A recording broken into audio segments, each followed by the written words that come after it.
6:30. See. I'll open the joint meeting between the Board of Selectmen and the Board of Health, March 18th, 2021 at 6:30.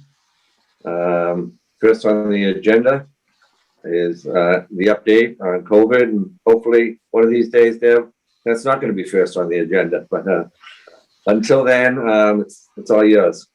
All right, thank you. I know I was hoping we were going to have, our numbers were starting to go down, it looked like in February, but unfortunately in March, that's reversed itself a little bit. And we currently have 14 cases in town. The cases seem to be trickling in 1 or 2 every day.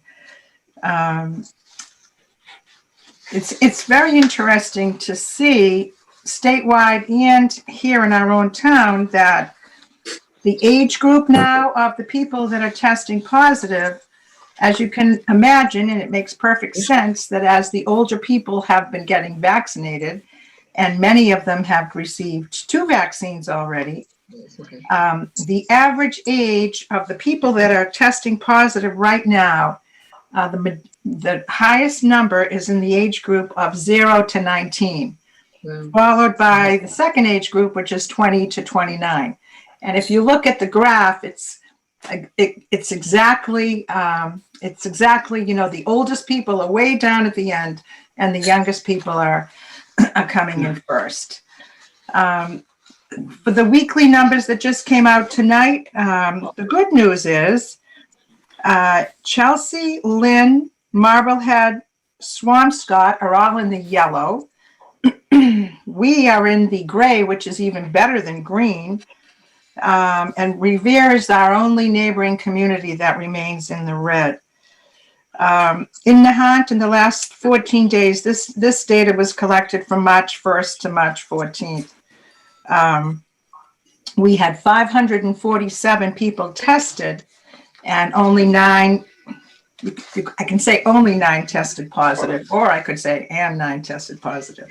So, and we've had, as I said, a few more trickle in since that date. So, so that's the numbers. We have today a big cluster now that's starting at Swampscott High School. We were in conversation with the Swampscott school nurses and the public health nurses, and we'll see more of that as cases continue to trickle in. Seems to be from a gathering that was held in some secret place that has yet to be identified.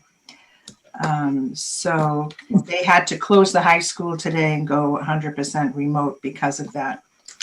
I don't know, is John on the line? I don't see him, Tony. I don't see him. No. Just the other bit of information I wanted to share, I'm sure people are very aware of it, is starting Monday, which is the 22nd, a whole new group of people will be eligible for the vaccine. And the vaccine hours, both at Lynn Tech and at the Board of Health vaccine centers with Lynn, are going to be expanding so that we can reach the expected demand of the people that are going to fall into this new category, which includes all the restaurant workers, all the retail workers, many people in transportation, which is great, all the bus drivers. I think, Tony, even the DPW workers are included in this. The court system workers, the public health workers, funeral directors, and funeral homes. So it's great that we're opening it up, and hopefully, like by the middle to end of April, everybody will be able to come to a clinic and get a vaccine. And I think that's what we're all looking forward to right now. So that's pretty much all the news that I have. Do we have any data on how many Nahant residents have been vaccinated? Yes, we do. We have About a third. About a third of our about a third of our residents have been vaccinated. I think the total was, well, the total number of people we have, Tony, right? 32, 34? Yeah. And we have about a third of those. So say 30%. And, I think I feel comfortable enough saying that of the two first eligible criteria, so 75 plus and then 65 to 74, each of those categories for the town of Nahant, we're at like 85% vaccinated. So that we're doing really, really well. Right. And on another note, I was in discussion today with our annual flu supplier, and we put in our order for next year's flu clinics. So lots of vaccines floating around right now. Great. And I John do is on see the that- call now. John, you have anything to add to Deb's remarks? Well, anybody who checks the town website saw the posting that we move into phase 4, step 1 on Monday. And the posting includes the increases in gathering limits and the changes to the travel order. You want me to give a couple of those highlights? Yeah, please. Sure. Okay, so in the public venues, we're going up to 150 outdoors and 100 indoors. Private venues, private property, that stays at 25 outdoors and 10 indoors. Ballparks are opening, but staying at a strict 12% capacity. And I feel like I'm back in the movie Flashdance, but dancing is back, so we can play the music. A big change with regard to the travel orders is that as of Monday, it becomes travel advisory. Travel orders are enforceable. Travel advisories are guidance. And there's some bulleted items on that the posting on the town website identifying the categories of folks who are exempt from the advisory. Obviously, as vaccinations become more prevalent, that changes the landscape. And so I'm glad to see that the state is adapting. You'll notice Tuesday of last week, the front page of the Boston Globe had an algorithm of how things change in terms of what's allowed. Are people vaccinated? Are they not? Are they high risk? Are they low risk? So folks are trying to pay attention. That's great. However, we also have plenty of references to Dr. Tony Fauci's remarks that you don't spike the ball on the 5-yard line. You keep going. And whatever sport you play, there's an analogy. And you've got to keep going. So people should count on masks are here to stay for the foreseeable future. Distancing is here to stay. However, will it be 6 feet? Will it be less? We'll see how that evolves. We remain committed to the frequent cleaning of frequently touched surfaces. However, the emphasis is on the air in the indoor space that you're occupying. So when I talk to people about what will be allowed inside and the implications for the event site, I always ask about the air exchange. If it's a mechanical device, what is it rated at? And there are some devices that have not worked in years. Some use a filter, some do not. Some are recirculating air at 85%, and some are going 100% fresh air. So that plays in very, very much so. And it's been known since the beginning of this outbreak that the ability to exchange air, fresh air for used air and exhaled air is very important. We also looking at that the fact that we're going into phase 4, step 1, and we're looking at the data. The data looks great. However, very important that we do not assume that everything is done and we go back to the way things were a year and a half ago. We are likely to see surges. Now, how large will these surges be around here? We do not know. So we'll keep an eye on what the data says. And Deb and I attend meetings twice a week with the State Department of Public Health. And there's a lot of collaboration with the Department of Environmental and Secondary Education. And I attended a webinar this morning with the director of the Department of Labor Standards. So there's, as I said, there's been a lot of collaboration, and there will continue to be. Any questions? Well said, John. Thank you very much. Oh, one last thing though, testing remains important. Even though vaccines are being delivered, it remains very important that people avail themselves of the availability of testing, because it is through testing that we will be able to determine who is positive and asymptomatic, and it will assist us in the all-important contact tracing that Deb has been involved with so much so since the beginning. Thank you, Mark. All right, thanks, John. Before we move on, again, thanks again, Deb and John, and all your volunteers. I know you have a great team behind you.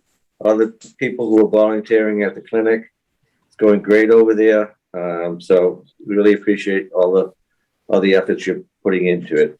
So thanks again. And Mr. Chairman, too, I just will add, Deb and John joined us in our department head meeting this week. We had a great conversation providing, an update. They provided updates to the department heads. We talked a lot about, the summer season and, different event requests that are coming forward in front of the town, and, how we want to approach this year. And I added that to our agenda because we updated our event request form that's on the website. We ask that anybody that's looking to put together an event we've added a cover letter to that form, to that process, where the applicant will look up the guidelines, the social distance COVID guidelines that apply to the details of their event, and write up a summary of how they're going to adhere to those, enforce those, encourage or educate the participants of their event in what those guidelines are and how to do it safely. We talked a lot about, the importance of bringing people back together, and getting that social connection back up, and trying to create or do whatever we can to create safe events for our community this year. So we look forward to the summer. We're definitely hoping to do as much as possible, just do it in a safe way. And then the other thing on this on the agenda under COVID is outdoor dining. So as the local licensing authority, the Board of Selectmen have the ability to expand the premise of outdoor dining for our local businesses. Dan and I are looking at the updated procedure for that, because it did change under the most recent executive order. And we will be reaching out to our local businesses, explaining to them what that process is, and then putting that in front of you, the board, as soon as possible. That sounds great, Tony. And for the new event request forms, when they're filled out, John, do you review them prior to them coming to the Board of Selectmen? I review and I respond, and I copy Tony. Okay, great. So when they get to us, Tony, then it's pretty much gone through the review then. Exactly. Okay, great. That sounds great. Again, thanks, team. Job well done. Really appreciate it. We're gonna move on to opening comments. I'll start with members of the board. Josh, any opening comments?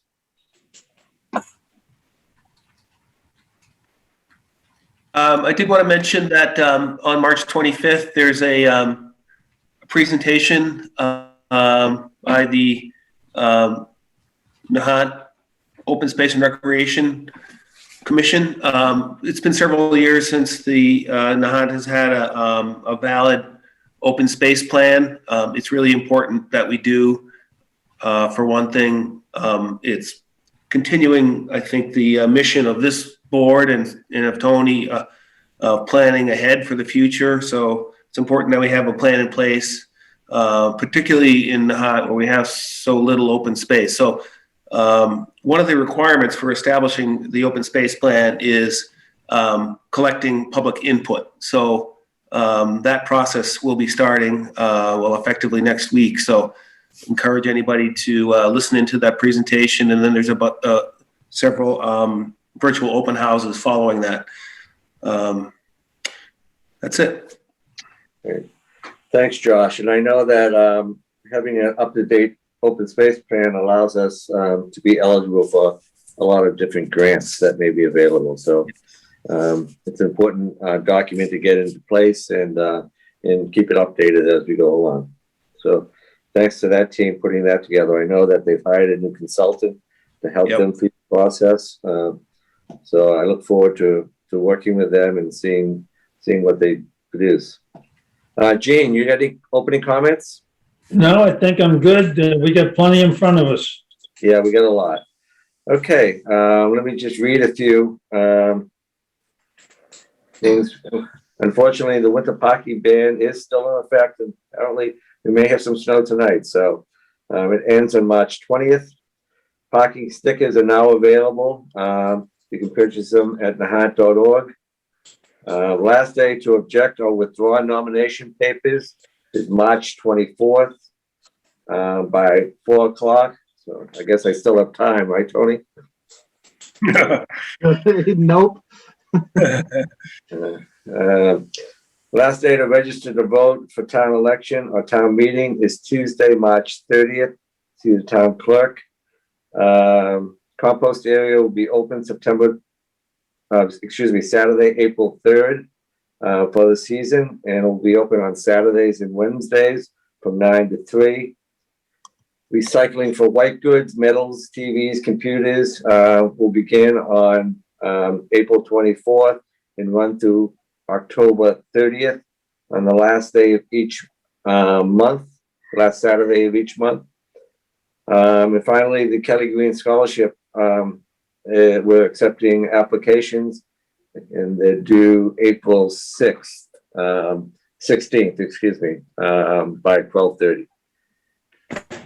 Mr. Chairman, can I just quickly touch on the parking stickers? Yeah, go ahead. We had some troubles this week with parking stickers and the wrong link being on our website. And then our website wasn't functioning properly. I believe it's completely fixed now, but I just wanted to quickly show. Oh no! Not sure what that was. But I just wanted to quickly show. Can you see the Nahant website?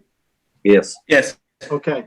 So on the right side here, for anybody that's watching, the parking sticker 2021 purchases link will bring you to City Hall systems. Here, you select Nahant under your municipality.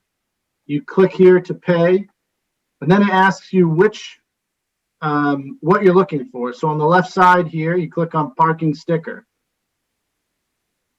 And then that comes up. You scroll down to the bottom, it asks you what your street number is, and then your street name, and then you can pick any number, and then this is where you would put your information in to purchase the sticker.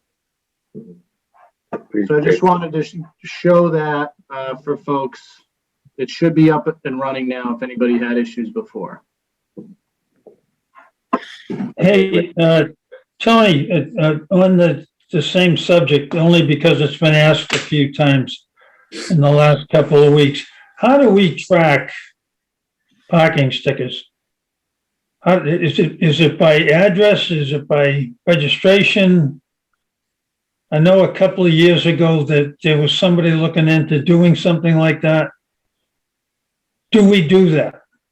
Well, your plate number it's by both, I guess. When you go and purchase online, you find it by your street address, by your address first, but you put your plate number on there and that gets added to the sticker, and all of that information is put into the database.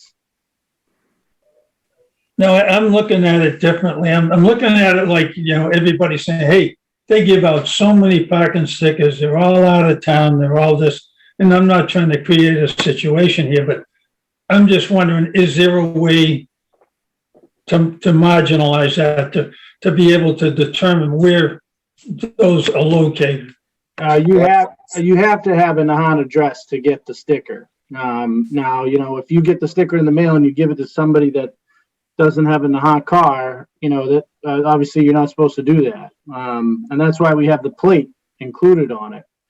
And one thing that gets a couple boxes get checked when you go to purchase your sticker. It checks if you have any outstanding bills with the town, permit fees, water bills, sewer bills, whatever of the sort. And you have to come up to the town hall and settle those debts before you can purchase your sticker. So folks who are from out of town can't go on there and purchase a sticker without a Nahant registration. Okay, understood. Okay, great. Let's see. Ongoing business. So we have a new bylaw we're discussing, Tony. I know that you met with the planning board on this, and I see that there are a number of members of the planning board on joining us tonight. So do you want to talk about that?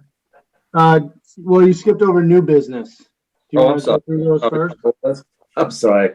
That's Trying to get through this agenda. All right, let's go back. Let's go back and get these approvals done. So the first one is there was a number of event requests. The first one is for Easter Bunny Parade on April 4th. Yep, I think the date's actually April 3rd. There's a typo in the agenda, but I move that the Board of Selectmen vote to approve the Easter Bunny Parade on April 3rd, 2021 through the town of Nahant, and have requested the organizer and participants of said event to adhere to current COVID safety guidelines. I'll second it. Motion been made and seconded. Any discussion? Okay, hearing none. All in favor? Josh Antrim, aye. Gene Canty, aye. Mark Cullen and I. Next one is for the Nahant Cultural Council on May 1st. This one, Chief? Which one do we got here? Nahant Cultural Council. I'll take this one and you take the next one. I move that Go the ahead, yeah, go ahead. Board of Selectmen vote to approve Cultural Council's Arts Festival event on May 1st, 2021 from 8 a.m. to 5 p.m. at East Point in the Lodge Park and Canoe Beach areas. Second, Motion made and seconded. Any discussion on the motion? Seeing and hearing none. All in favor? Josh Antrim, aye. Gene Canty, aye. Mark Cullen and I. Next one is for soccer, youth soccer. I move that the Board of Selectmen vote to approve the request for Nahant Youth Soccer on Saturdays from 5/1/21 through June 26/21 from 8:30 to 10:30 a.m. Seconded. Motion is made and seconded. Any discussion on the motion? Seeing and hearing none. All in favor? Josh Antrim, aye. Gene Canty, aye. Mark Cullen and I. Next one, we have an appointment for a full-time police officer.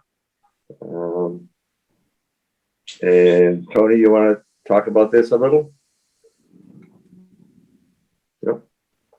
I don't know where Tony went. In the meantime, I can make the motion, and during the discussion, Tony can talk about our new potential officer.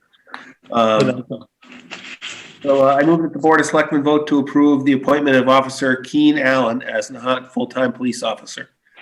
Second, Motion's been made and seconded. Discussion. I don't know if the chief is on today, but apparently, this position, why don't we come back to this until Tony Okay. comes? Yep.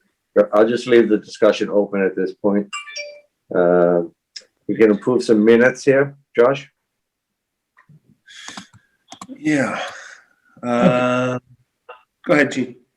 okay, I move that the Board of Selectmen vote to approve the Board of Selectmen meeting minutes from February 18, 2021. Seconded. Motion is made and seconded. Any discussion? Hearing none, all in favor? Josh Antrimai. Gene Canty, aye. Mark Cullen and I. The next is a vote to authorize the town administrator to sign documents. Okay, let's go back, Tony. We have an open discussion on the appointment to the new police officer. Do you want to bring us up to date on that? Sorry about that. No problem. I heard a bang and then crying and You gotta go. clumsy 2-year-old. Officer Hogan, who's been with the Police Department for quite some time, accepted a position with the Swampscott Police Department. And so we are promoting Officer Keen Allen, who's been a reserve officer with the town, but was a Tufts police officer as well, to a Nahant full-time police officer. So Chief Dwyer highly recommends this appointment, and as do I. Okay, so this Officer Allen is academy trained and ready to go, right? Yes, he is. Okay, great. Any further discussion on this motion? Seeing and hearing none, all in favor? Josh Antrimai. Gene Canty, aye. Mark Cullen and I. Okay, And welcome aboard. yeah, welcome aboard. He's not on tonight, is he? No. He's not, but thank you. I'll pass it along. Okay, the next one We is, We had one more, Minutes. we missed one of the meeting minutes, Mark. So Okay. I move the Board of Selectmen vote to approve the Board of Selectmen meeting minutes for March 4th, 2021. Second, motion made and seconded. Any discussion? Seeing and hearing none, all in favor? Josh Antrimai. Gene Canty, aye. Mark Cullen and I. All right, the next one is for Mass Historical Commission grant, a letter of support from the Board of Selectmen for the Nahant Library. I know Sharon, I think that I see you on. At least I thought I did. Oh, there you are. Maybe you could unmute her a little, Tony. I know that the board has agreed to send a letter of support for this application. Sharon, you want to tell us what it's about? Sure, thank you very much. The library did complete its work on the terrace restoration very successfully. Really pleased with how it turned out to make a successful historic restoration. Takes a lot of moving parts, and they came together. So now the Board of Trustees is looking to repair the rest of the envelope. And so the current plan is to do most of that, everything except comprehensive repointing. So it's everything from the roof and loose tiles, the chimney, a vent cap that is open and animals like to nest in and drop little things into the building. to drainage, including at the east side so that we can redirect water away from the adjoining property, to window frame repair, all on the outside. The good news is the panes themselves are really quite sound. Then the bulkhead in the back, see, I'm in the library, so I'm thinking where everything is. The bulkhead in the back needs to be rebuilt. There are 2 vents on the east side that need to be re-screened and refurbished, again, to keep animals and things from accessing the building. So all of those things put together, we're doing, we made an application to the CPC for 161,338. That is this, which is about 17 pages long. And we, what you are considering today is an application to the Mass Historical Commission, which is about this big. And I do want to say there are a number of people, you know, I can't write these in a void alone. So there are a number of people that I'd like to thank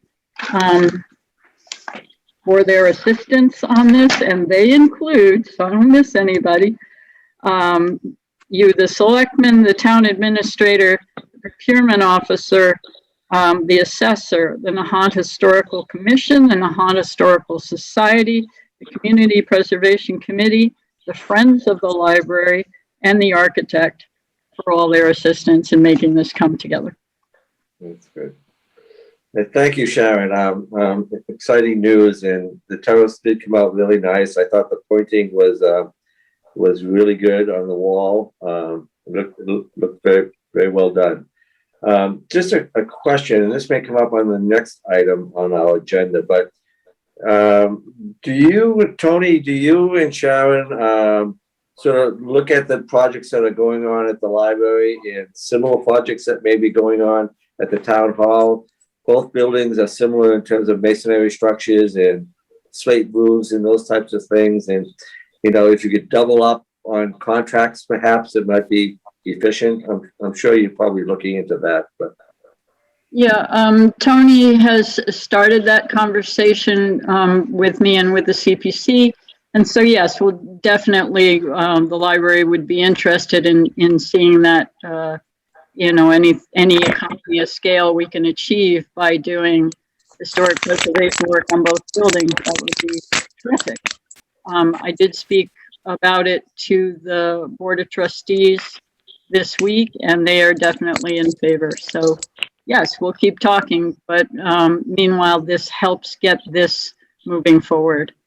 We are basing all the estimates and things on an assessment that was done in 2018, and then pricing was updated this year so that we think we have more current pricing when we send this out to bid.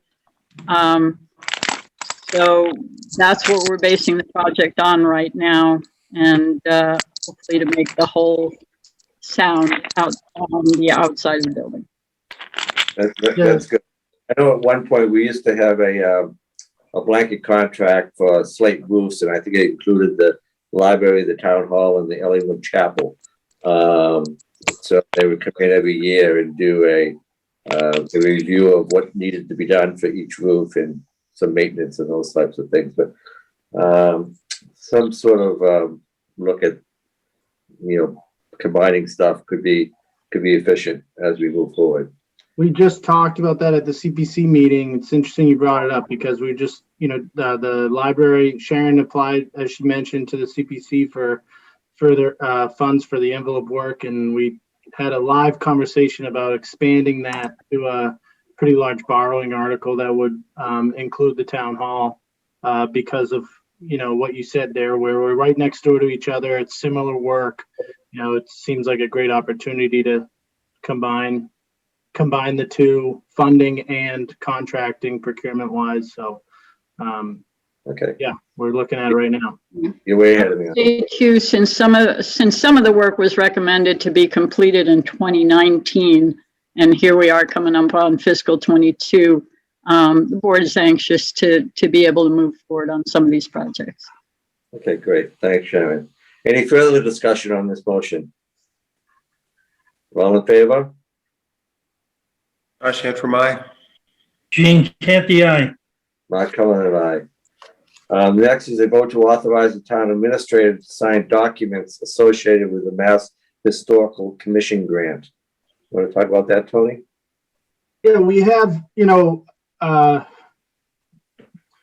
we believe that the Town Administrator Act authorizes me to do that anyways. However, some of the grants, specifically with Mass Historical, they want a sheet that, is notarized, dating confirming that I have the authority to sign the contract. So instead of going through the argument or making the legal argument that I have the authority anyways, we'll just do a fresh vote and we'll get it notarized and signed tomorrow, and Sharon will include it in the application. Yeah, I agree. This is just a dotting the i's and crossing the t's kind of vote tonight. Thank you. All right. Do we make a motion on this? I'm not sure. No. That's okay. Sorry about that. Josh, you want to make a motion on this? Sure. I move that the Board of Selectmen vote to authorize the town administrator to sign documents associated with the Mass Historical Commission grant. Motion made. Any further discussion? Seeing here none, all in favor? Josh Antrim, aye. Gene Canty, aye. Mark Cullen and I. And the last on the new business is Lowland Sewer Manhole Repair Bid Award.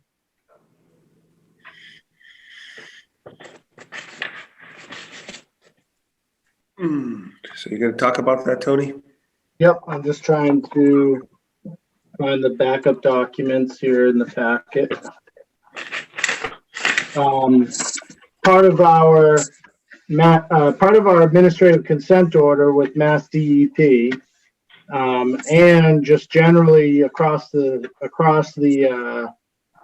state are, the DEP is really pushing towns to correct II issues. We've talked about this many times in previous meetings.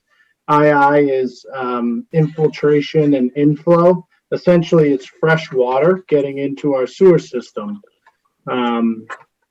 which there's incentive for us to make repairs and correct that. So, we're not sending water that doesn't need to be treated and paying for it to the treatment plant. Part of that is we have a gravity sewer that goes through the golf course, through the lowlands. And this procurement is FEMA funded to replace the 8 manholes along that gravity line with watertight covers. So that if we were to have a flood, we don't have salt water getting in through the covers into the sewer system. Okay, here we go. So we had 4 bids. We opened this bid on March 11th. We had 4 bids. Our lowest bid was N. Grenice & Sons at $38,020. Bidder number 2 was Blue Diamond Equipment Company at $54,400. Bidder number 3 was Green Mountain Pipeline Services at $63,021. And bidder number 4 was National Water Main Cleaning Company at $78,700. Our FEMA funding is somewhere between $20,000 and $25,000. So this bid at $38,000 did come in higher, and we are reaching back out to FEMA to see if we can get an adjustment on that funding amount, and they'll cover the rest of the contract. If they don't, we're going to try to find, an alternative funding source, make sure we get this job done as soon as possible. Yeah, it's important, and certainly with and Grenice & Sons, who know our system pretty well, I'm sure they'll do a great job. Does this include the manholes along the Heritage Trail in back of Yes. the Yes. Good. I just wanted to chime in that this is an important, important project because this is one of several places around town where we have this I&I problem, and we're all paying for this. So anytime water leaks into our sewer system, we're paying for it. So we got to find these locations and solve the problems. Okay, any further discussion on this motion? Hearing none, all in favor? Actually, make a motion on this, did we? Okay. We didn't make one. Do we need a motion on this, Tony? Can you just award it? Let me unmute Dan Scripp if he wants to jump in. I believe a motion from you approving the award wouldn't hurt. Yeah, Okay, well- Tony's a procurement officer, but it never hurts to get them voting. Let's get the vote just to make sure that we have our suspenders and our belts tight. Sure. Yeah, because it's a FEMA grant, they may want to see that we voted on it, so. Right. And Okay. and just for the record, Tony did share those bids with us, so or a tabulation of those bids, so we've seen those. So with that, I will make the motion that we approve Grenice and Company to receive the bid award for the lowland sewer manhole repair. I'll second it. Been seconded. Any further discussion? Hearing none, all in favor? Josh Antrim, aye. Gene Canty, aye. Mark Cullen and I. Okay, ongoing business. This is a new bylaw that we talked about a little during our last meeting. So you can talk about this, Tony. I see that there are members of the planning board online also, so why don't you tell us what this is about?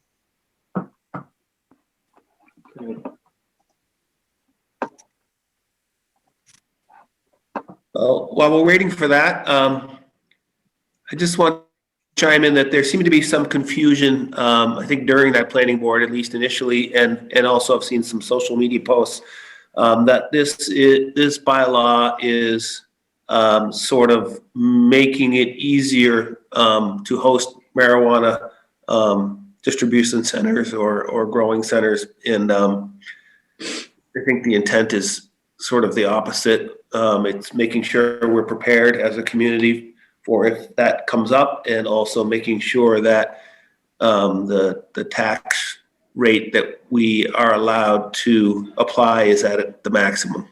I think that's a good point.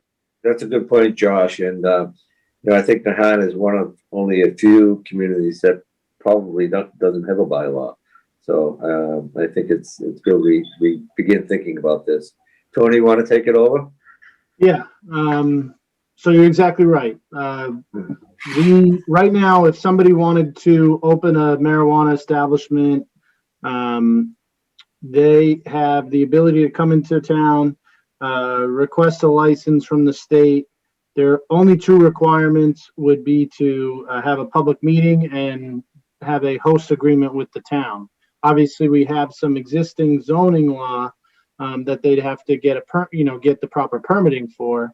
But what the state law allows us to do is A, establish a local excise tax, and B, establish local zoning. Through that local zoning, we are able to limit the amount of marijuana licenses in town to essentially 20% of the amount of package store licenses that we offer in town. So for us, it ends up being 1. Now, naturally, the size of the Nahant, we're probably not susceptible to have 20 proposals in front of us, all of a sudden. It's probably not going to happen. But certainly the idea here was to be ahead of it so that, if a couple proposals came in front of us, we have an existing bylaw and we have the existing tax. Certainly this is a lucrative business or industry. And, it's my opinion that establishments or, big companies are, looking at towns in the Commonwealth that don't have an excise tax and don't have a local zoning law and targeting those. So we want to be ahead of that. This law passed, legalizing marijuana passed in 2016. Is that right, Yeah, Dan? the local town elections were in 2016, and it went from there. And then it went from medical, then the recreation. So it started the ball rolling in about 2016. So, I know it seems kind of sudden, it seems kind of rushed, but we're actually, 5 years behind. And because our town voted in favor of legalizing marijuana, we cannot prohibit a business in the community, but we can limit it to one. No, we can't as of now, Tony. If we wanted to try to prohibit, we have to go through another town meeting process. It's quite an ordeal, to say the least. So the process for any zoning bylaw, any new zoning bylaw that we're looking at here is that the Board of Selectmen will vote to send this draft to the planning board. The planning board is then will conduct a public process, and they will render some recommendation at town meeting on this issue. Dan and I went to the planning board meeting earlier this week, and we discussed the draft, got some feedback, incorporated that feedback in this draft. So I think it's already, a step closer to what the planning board would like to see. And again, they have the ability to, provide any type of recommended changes that we could handle on the floor of town meeting. Did I miss anything with that, Dan? No, you think you got it right on the money.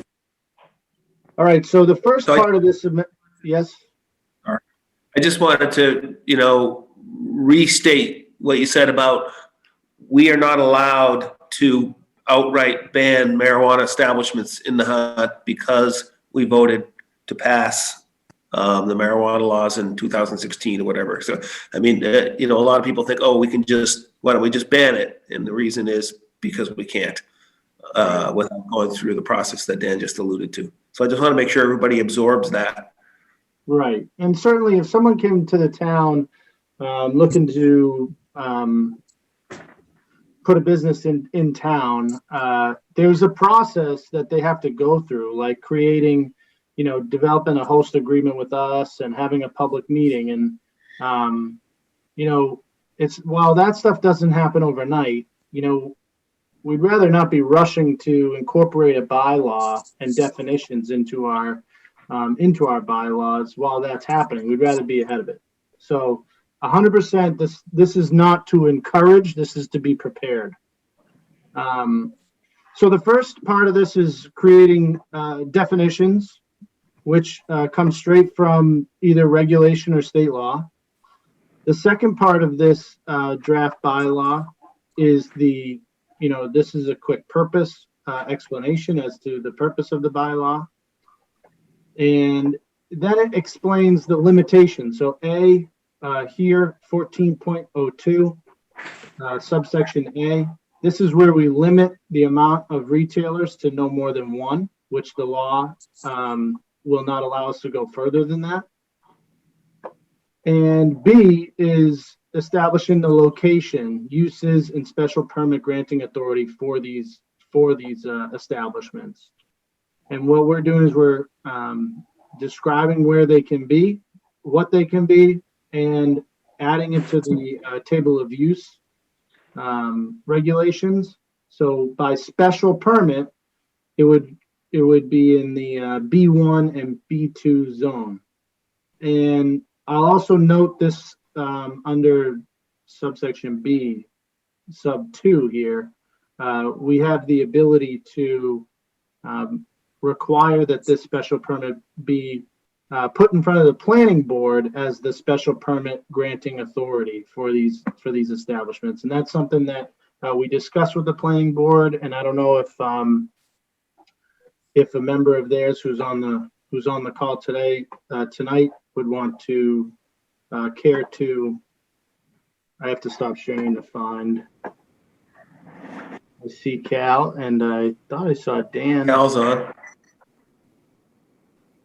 Hey, Tony, is that bylaw basically a draft of another bylaw, someone else's? Or the state's? It's a conglomeration of other bylaws that have passed through the AG's office with success. And then we sprinkled in some things to tailor to Nahant and go from there. And to follow up on that, I've taken a look at a number of different municipal bylaws that have been adopted across the Commonwealth, and a lot of them don't refer to it as marijuana, but as cannabis. And I'm wondering if there's a distinction between the two, or it's just interchangeable. Maybe it's something. No, actually, Tony brought that up earlier. I mean, when Tony and I spoke a few hours ago. It's a great question. Cannabis and marijuana, in terms of the definitions and the regulations from the state, are the same thing. In fact, when it defines cannabis, it says, look at the marijuana definition. And the reason why we're using marijuana rather than cannabis is we're being consistent with the definitions in the regulations. So it's a marijuana establishment, not a cannabis establishment. So just to make sure we have parity with the state regulations, we're using marijuana. But it's a good question because it is after the Cannabis Commission, right? Right. Mm-hmm. And a lot of communities refer to it as a cannabis bylaw. Yeah, well, if that's, we can change it. I'm just trying to see it's consistent. Yeah. Whatever you think is appropriate is fine with me. We want to try to keep it as consistent with the regulations as we can. Okay. So I've unmuted Dan Berman. I'm asking Cal, the chairman of the planning board, to unmute. In case you have any questions for the planning board. They are, they're not, this isn't a joint meeting, so they can't make any motion or vote or anything or deliberate. But if you have any questions or anything, I'd give them the opportunity. This is Cal Hastings. I don't think that we do, but I see that Dan is also on. This is due to come up at our next regularly scheduled meeting. And it'll get, hopefully, finalized at that meeting. We've discussed the process at the last meeting, and I think we worked out a schedule so we can meet the timeline that we need to meet. Now, Dan, can you hear this? Yes. Okay. So do you want to add anything to that? Yes. First, I'd like to ask a question to what Des Scribb was just saying about the distinction between cannabis and marijuana. To me, cannabis is a broader term than marijuana. Are you saying that the statute makes an equivalence between them? The regulations, when they define cannabis, they see the definition. In fact, if you guys talk amongst yourself, I'll pull up the definition and read it to you right here live. So give me a second to find it. You guys keep talking about the other stuff. I'll come back. Okay. So the planning board's next scheduled meeting is April, I believe it's the 6th, the first Tuesday in April, which is the same week that the warrant has to be finalized. We have not yet authorized we had a couple of issues before us. We had a very dense meeting a couple of days ago. I think we have not yet authorized a hearing on the marijuana bylaw because it has not yet been sent to us by the selectmen, who are expected to do that today, here and now. So we will either need to authorize the process of noticing and holding a hearing at our next meeting in April, or we'll have to call a special meeting that might allow us to have that hearing on April 6th at our meeting then. But it's not. I think Cal may be a little bit too optimistic. I'm not sure that we will be able to finish our work on April 6th. There is a lot to think about here. We are cognizant of the concept that we're not looking to rush anything through, but it would be best to get this done to get ahead of any applications for a host agreement and a business license, not have to wait a whole other year. So we're going to try to deal with this and get something ready, get our report and recommendations ready in time for town meeting, so we can deal with this appropriately. Okay, Dan, coming back to the definition, I'm reading 935 CMR 500.002. The definition of cannabis means marijuana as defined herein. That's the definition of cannabis according to the regulations. So they're equating the two. In the Okay, and regulations. is marijuana defined broadly to include all cannabis-derived products? Let me, and, I'm scrolling down to the materials? definition right now. Let me scroll down to the definition here. It says marijuana or cannabis in parentheses and gives a pretty detailed definition. It shall I'll just read it quickly. May means all parts of any plant of the genus cannabis not accepted in 935.500.002 A through C, and whether growing or not, the seeds thereof and resin extracted from any part of the plant, clones of the plant, and every compound manufacture, salt derivative mixture. Yeah, and it goes on. Okay, that sounds broad enough. That sounds It's broad pretty enough. broad. They're 'Cause- not. I believe the only distinction in the regs or in the laws is with hemp products. That makes sense. Yeah. Yeah. Okay. It does. Yeah. Because Hey, our Dan, concerns, as Tony introduced, Cal and I are here as individuals. We do not have a quorum of the planning board. This is not a meeting of the quorum, a meeting of the planning boards who are speaking only as individuals. But some of the concerns raised in our discussion were about the distinction between a potential retail dispensary and a manufacturing facility, which would, for just as one example, extract the THC from marijuana and manufacture pellets for use in a vaping process or something like that. We were advised that legally we can't distinguish among them. We have to lump them together, and we can put a maximum of one facility, including all such facilities. But we can't say that we'll allow a dispensary, but we can't allow a manufacturing facility. So we have to think about how we might want to consider that. There are, for example, there are externalities involved here. There are fumes and odors that we hope to include in a bylaw. We haven't had a chance to see what's before the selectmen in detail. So we'll need to do a little bit of work on this, but we're trying to. We share the goal that Josh just expressed to try to limit this, get some regulations in place, not attract marijuana facilities here by virtue of the fact that we don't have a bylaw, and try to see if we can get this done in time for town meeting. That would be great, Dan and Cal. Thanks. Sorry for the late notice on this, but we do appreciate you trying to deal with it as best you can. Mr. Chairman, can I clarify something? I misspoke earlier. Sure, When Josh was mentioning a ban and Dan just mentioned a ban of some facilities. We can do it, but it doesn't require a town meeting. It requires a special election or a town election. I misspoke. But we can't do it tonight, so to speak. It has to be through an election. We can't do it. That means we can't do it at town meeting either. Right. It's got to be. You're right. It's got to be a special election. The same way it was permitted, it's got to be then taken away. It's the same procedure. Mm-hmm. Well, okay. We've already had a vote on this, and if someone wants to put it on a petition, that's up to them. Yeah. But I'm not inclined to to do it. Okay. So we need a vote on this. Yes. So I believe you have a vote, which is to send it to the planning board. Do I have that motion?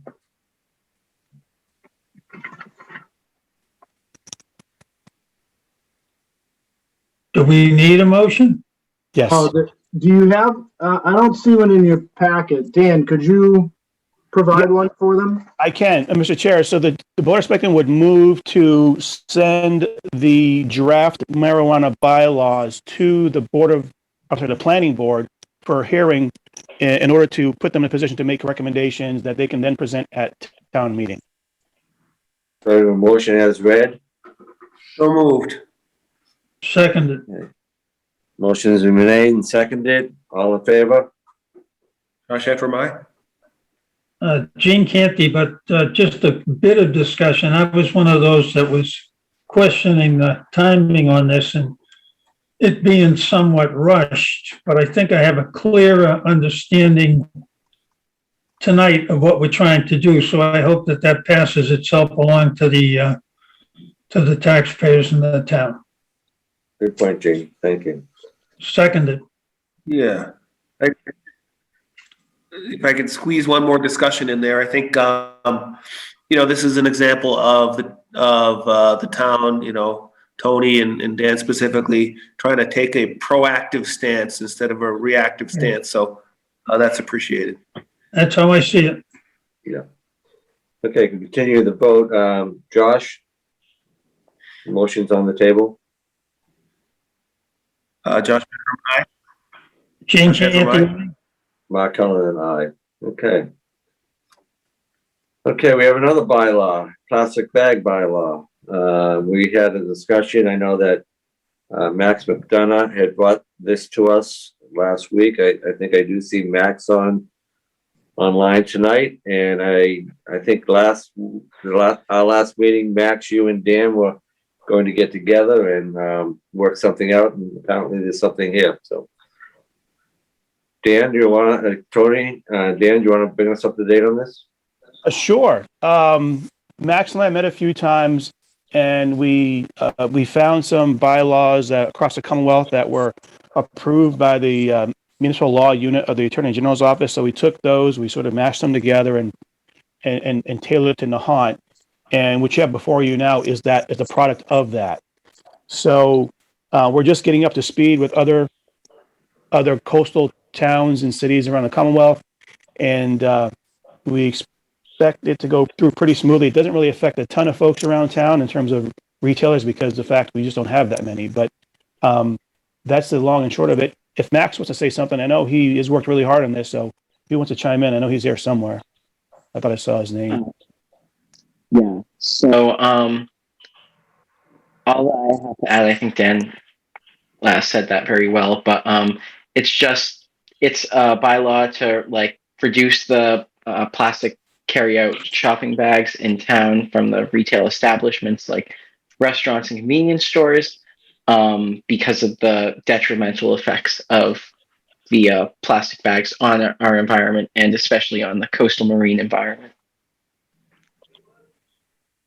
Great, thank you, Max, and thanks for bringing this to our attention and putting this work in. It's something that I certainly will support. So, do we have a motion to accept? What do we do with this bylaw? We're going to put it in the town warrant, right, Tony? Yes, so we will, if you want, I can quickly just, the first section here is the purpose of the bylaw. Second section has definition. Third is essentially the bylaw itself. No retail establishment in the town of Nahant shall provide thin film single-use plastic bags to customers. And then it talks about if you're going to provide carry-out bags, what type of bags are acceptable. Section 4 is enforcement and violations and penalties. And Section 5 and Section 6. Section 5, this looks like a this looks like a Dan script legal piece. Yes. Is that just typical legal Yes. terminology for this? Yes. Yeah, it is. If the AG somehow knocks out a section, that doesn't mean they knock out the entire bylaw. Then the remaining bylaw can remain moving forward. This is very common. It's in contracts and bylaws and things like that. And Section 6, which is regulations, providing the Board of Selectmen authority Yes. to amend rules and regs related to this bylaw. Right. They can't amend the bylaw, but if there's some reason needs to be more input regarding implementation of the bylaw, then the selectmen have the ability to do that. But this is a pretty simple bylaw. I don't expect the selectmen to have to do that, but they can if they need to. Okay, so you don't need to make a motion now. What we're going to do is when we open the warrant, we're going to add it in, and we'll take care of it then. Okay, sounds good. Again, thanks, Max, for this initiative. Mark, I asked this question at the last meeting. Are we going to be able to have Mark make that presentation? Is that possible? Yeah, I'm sure we'll be able to get Max up on the floor, so. Deserve it. Thank you, Max. Thank you for working with Dan on this. Appreciate all your efforts. Thank you. Thank you. It was a very good learning opportunity. I am doing this in I'm working on this in one of my classes in school, so it's been very, very good. Thank you. I hope you keep an eye on any elected positions that are open up in the town and throw your name in there one of these days, okay? Because we need more people like you. Okay. Okay, now we have a vote to approve the FY 22 budget adjustments. Do you want to make that motion, Josh? We'll begin discussion. Or I move that the Board of Selectmen vote to approve the FY 22 budget adjustments as presented and sent to the Advisory and Finance Committee for their ongoing review.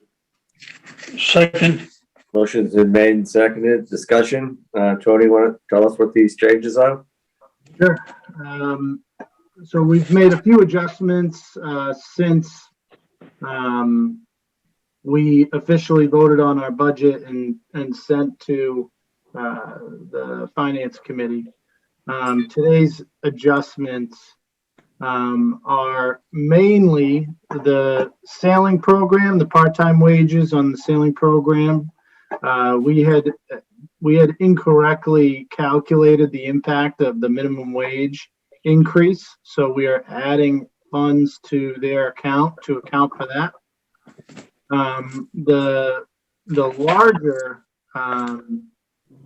The larger change is here under the sewer assessment, which is under Lynn Water Sewer.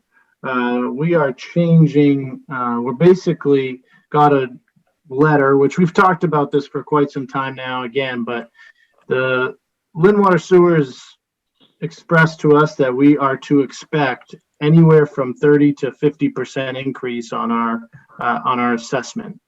This has it's a host of reasons.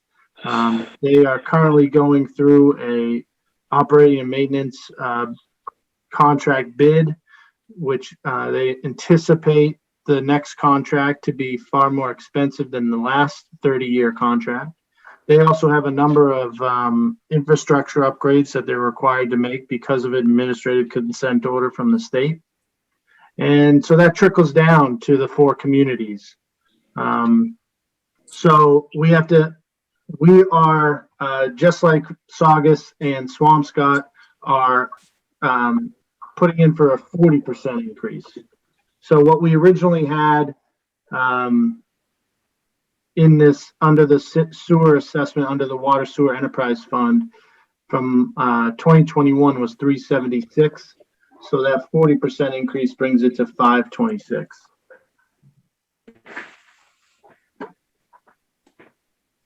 So those are our 2 changes. It doesn't, it's in the enterprise account. So the trickle down effect for that change is actually in your sewer rate, not impacting the general fund or the tax rate, but in your sewer rate. What that equates to is somewhere around a $2 increase on the rate. So per 100 cubic feet. Would that be this year, Tony, or next fiscal year? The upcoming fiscal year, so July 1 moving forward. The bid selection is in April, so I don't know how quickly they'll have their new contract in place. Mm-hmm. But we don't want to encounter a mid fiscal year, significant increase. But this $131,000 increase is being funded through a fund balance or the enterprise fund? It's going to trickle down to the rate. It's going to increase the rate. Yeah. Yep. Okay. I know that there's more discussion on this, Tony, and I'll be glad to follow up with you on it and speak to others. But, as long as we do our due diligence and make sure that what we're paying for at Lynn Water and Sewer are the types of things we should be paying for, and not for things that are not related to the town of Nahant. Certainly. And, ultimately, your bill is, your sewer bill is going to be based on your consumption. So, finding ways to improve your water conservation in your home, for the town to improve our II issues. And then, of course, staying on top of the contract that we have with the, on the agreement we have with Lynn Water Sewer, making sure that it's accurate. Unfortunately, we are looking at an increase, so are the other communities. Some of that is because of the reasons I mentioned already. Some of that is because the distribution of the volume amongst the communities has changed ever since Gorelick Farms came offline, which was the largest user in the system. So that shifted that percentage towards us and Swampscott and Saugus. We looked at, Allison and I looked hard at our enterprise account to see if there was any type of fat in that account that we could shift maybe to the general fund, but there really isn't. It's as lean as it possibly can be. Unfortunately, that's what we're looking at, and we're going to do everything we can to try to help suppress that increase.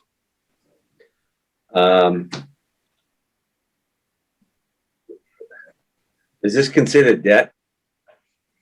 No. No. Even though a lot of the costs are a result of a capital improvement program by Lynn Water and Sewer? But it's not our debt, it's their debt, I guess. So it's an assessment for us. Okay, all right. I'll look further into it though. Yeah, you might want to look into that, but you may be right. I think there may be provisions, because sometimes that could be a large number in a satellite community like Saugus or Swampscott or Nahant, if they were to be hit with a large capital expense on the Lynn side, that I think there's authority in the agreement that allows us to borrow for that. And if it was a borrowing, then you're not talking so much a impact on your water and sewer rates, because it's a debt shift to the real estate taxes. Mm-hmm. So you might want to look into that. But if you can pay for it, if it's not capital, we're not bonding, that's fine. Good. All right. And if that's the case, we definitely want to make sure that it's benefiting the town and the high. I mean, we want to anyways, right? But yeah, we talked about perhaps hiring a consultant, joining with Swampscott and Saugus, and hiring a consultant to review Lynn Water and Sewer's proposed capital improvement program, to make sure that the items that they're including in that program impact the other communities. So I would be certainly in favor of doing something like that. Another thing we're looking at, we'll be looking at after town meeting and before July 1st, on the revenue side, is potentially, we're going to explore the idea of a tiered rate structure, where the larger users in town may pay a higher rate than our, lower users. So many communities have that. They have a tiered structure that the more amount of water you use or more amount of sewer you use, the higher your per cubic foot rate is. So that, that may help, where most of our members is residential. It may offset some of that increase towards the, larger non-residential. So, something that we're going to explore. Yeah, and another thing, not for tonight, but we could probably talk about is where the town may stand on sort of radio read from water meters, and if it could be a the telemetry that you put in place for that so that it's real time, that residents could actually go online and monitor their water usage in real time. I think that's really important because a lot of people who have leaky toilets or leaky faucets, they don't realize it. If they were able to go online and they could see that there's consumption at 2 or 3 o'clock in the morning, then they may have a problem. Right. So it would be a good tool for citizens to monitor their own use of water. And if we can put that in use, I think there was some question about the radio coverage in Nahant and whether or not we can do that, put it on the cell tower or whatever. But it's certainly something worth looking into because we want to try to encourage people to use less water, and we want to encourage them to, if they have an issue or problem, to fix it. So they're not surprised at the end of the quarter that they have a big high water bill. Okay, that's a subject for another meeting. Yeah. Okay, anything else on the budget? Nothing else. Okay, any further discussion? Hearing and seeing none, all in favor? Shantram, aye. Gene Canty, aye. Mark Cullen and I. Okay, now it's a vote to open and close the annual town meeting warrant and send to the advisory committee. We have a motion to open. I move that the Board of Selectmen vote to accept and close the 2021 annual town meeting warrant as presented and send it to the Advisory and Finance Committee to begin taking positions with the understanding that ongoing review will occur by the Board of Selectmen and that modifications may occur at a later time. Did we open the warrant? No, you haven't opened it yet. So you want to withdraw that motion, Selectman Canty, and motion to open the warrant. Withdrawn. Motion to open is I move that the Board of Selectmen vote to open the 2021 annual town meeting warrant as presented for submittal of articles by all town boards, committees, personnel, and the public for consideration of placement onto the annual town meeting warrant. Second, Seconded. motion seconded, discussion. Tony? Here's the town meeting warrant, and I will show you the changes that we are making, the adjustments to the warrant. Article 11, this is an article that would authorize the use of $75,000 from our retained earnings in our rubbish enterprise account. If this were to be approved, we would still have about $100,000 in the account, and we would use these funds to purchase the 64-gallon wheeled covered totes and distribute those to every resident in the community to be used as recycling carts. This is the product of many years of discussing with Waste Management our contract, ways to improve our rates, ways to improve our environmental issues related to our trash. And it kind of falls in line with the plastic bag ban, in a sense. When we have trash days, our open air containers that are holding recycling or trash, if it's windy, it tends to blow all over the neighborhood. So, one thing that these recycling carts do is they got a nice heavy lid. They're nice and sturdy. And one of the biggest pieces of recycling that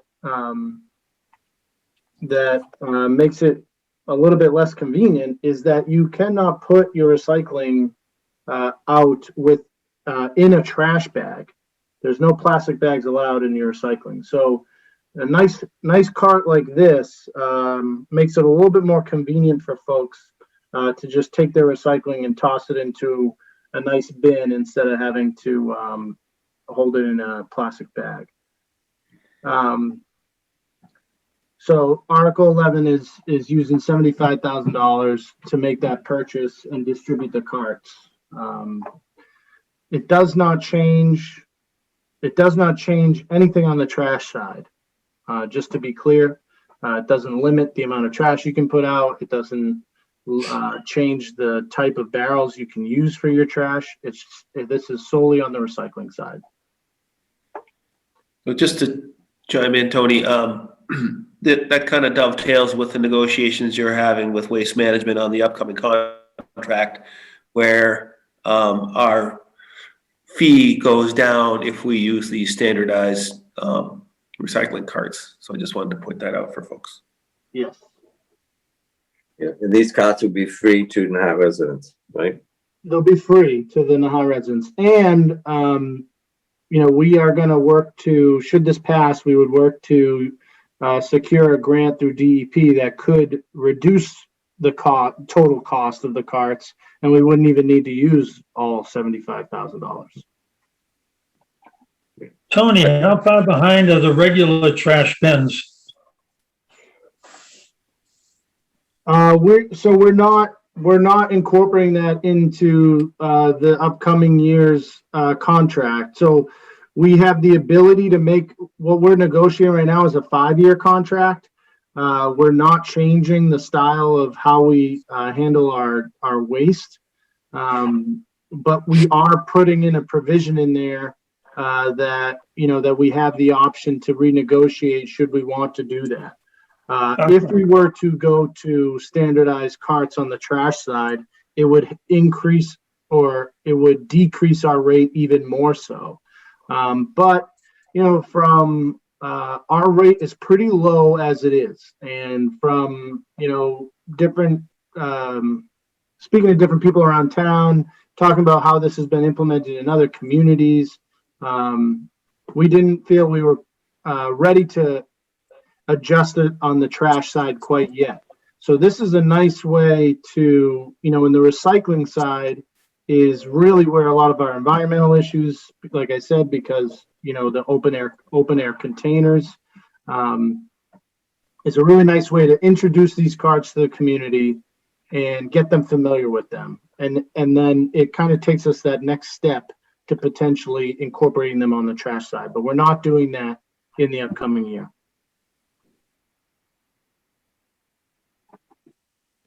All right, so the next, let's see, I'm just scrolling down to the next change. In the Article 25, this is the firearm discharge bylaw. We already had this in here, this bylaw in here, but looking a little bit closer at it, off the shore as a measurement of distance, it didn't really make sense. Most of the time when you're dealing with buffers around the coast, you're measuring from the mean low water line. So we incorporated that language into this bylaw.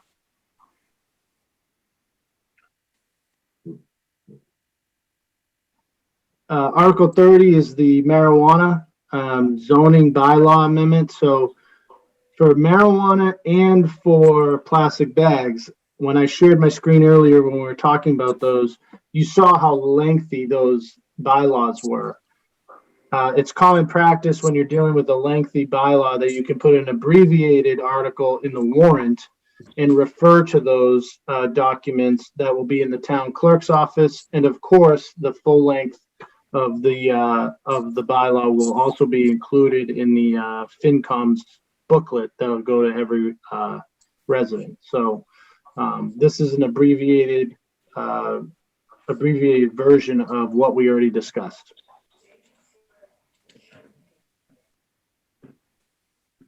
Article 37, basically, because I put that recycling, the article for recycling carts at the top, I moved the Chapter 90 down to here. Article 38 is the again, an abbreviated version of the shopping of the plastic bag ban. Article 39, this is the Board of Selectmen sponsored warrant article regarding drainage in the lowlands, which if you look, Article 40 is the citizen petition article regarding drainage in the lowlands. Citizen petitions, as you know, cannot be adjusted. The language is what it is. Well, they can be adjusted, but the process to do so, it really didn't work here. So we've been working closely with the residents in the neighborhood on changes to the citizen petition. And this is something that we would have presented at town meeting on the floor. However, you know, in speaking with them and in speaking with the finance committee, we felt it made more sense to incorporate an article right here in the warrant so that folks are better prepared for what we will see at town meeting. So this article is a borrowing, allows for a borrowing of $100,000 that would go towards the lowlands neighborhood, generally consisting of Castle Road, Fox Hill Road, Ward Road, to improve stormwater drainage in a number of different ways. I will be meeting with the neighborhood next week to further describe this article and the intent of or the direction that the town is heading in regarding stormwater in the area. Tony, can we chat just for a minute about this? Sure. I know that you were at a planning board meeting and that this subject came up because they're looking for a grant from the CPT of some $60,000 to conduct a couple of surveys, one being topographical and the other is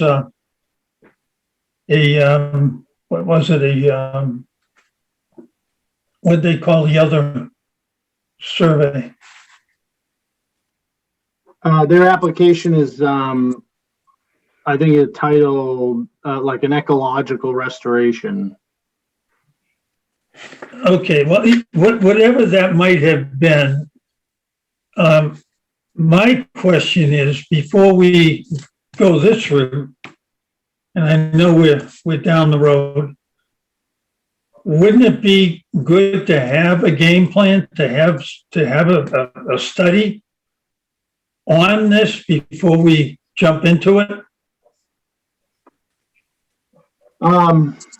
So this citizens petition was brought forward to be included in last year's town meeting, well before, so it's a year old. We've been working with the neighborhood there. We've done studies. We've conducted a game plan. We've already made progress on that, and we're continuing to do so. So this article here is a product of that. You know, the planning board, I don't want to speak for the planning board and what they are looking for from the CPC. It's not intertwined with this, and nor would it would I want to alter, you know, the couple of years of work that we've done with the neighborhood to get to where we are here. So that's kind of a separate path, a separate plan by the planning board, different from what we're trying to do with the neighborhood. So I want, you know, we're kind of further along in a plan. We're at the action phase more than at the planning phase. There is part of this article would further explore the feasibility of recovering a existing outfall pipe in the area. So there is some study money here, but most of this is action money. Okay, I clearly understand what you're saying, and I think the work you've done so far, the DPW and I think a minimal amount of mosquito control, what's been done is really progress. I'm just looking at that feasibility study as a long-term approach to this thing. Because this is going to require that in order to fix it, especially with climate change.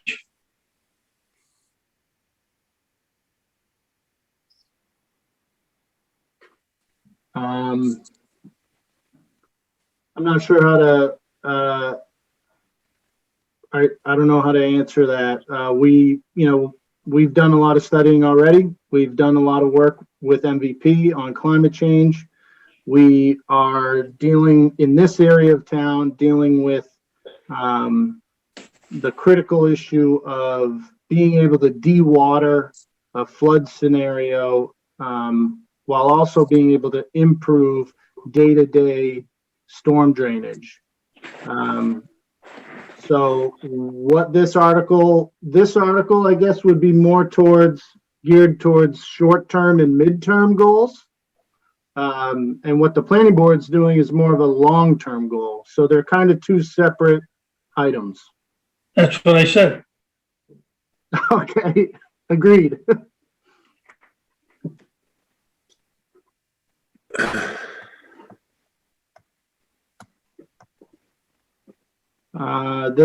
That's it. As far unless there's any other questions on the lowlands drainage, the other changes here are just simply the numbers of the articles. Obviously, as you fit new ones in, you got to adjust them. Okay, thank you, Tony. Any further discussion on this?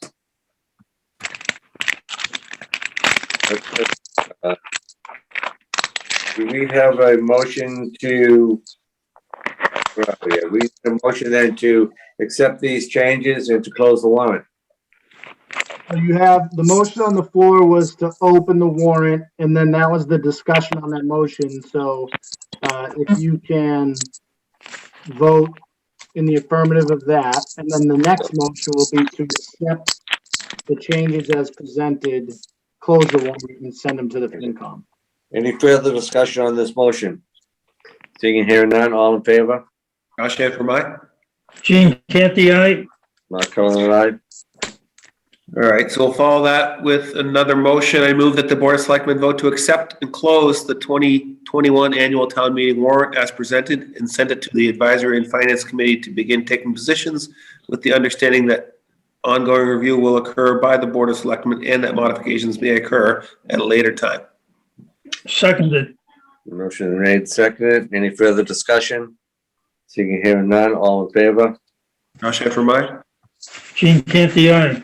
Mark Cullen, aye. Okay, we have one more item in ongoing business, and that is the wall that heals. And I take it that Toby Quirk is on board here, and I see Bob Fields is also joining us. So, you want to give us an update on this? Hey guys, how you doing? So Toby's not available to attend, unfortunately, and as you know, he is our chair of the wall coming to town. Things are going really well. I don't want to really get into a full update, but volunteers are coming in, fundraising's happening. We're monitoring all of the COVID restrictions. Everybody's really excited about the wall coming, and we appreciate your support in that. I just happen to be on to listen to Toby as well. Okay, great, Bob. Anything that we can do to help out, just let us know, and I look forward to this event. It looks like a really nice thing to do. So, whatever. Tony and the town departments have been great. Toby can get into that in more detail, but we feel really confident with the support we're getting. So thank you very much. All right, thanks. And thanks for all the work you do, Bob. Appreciate it. Appreciate it.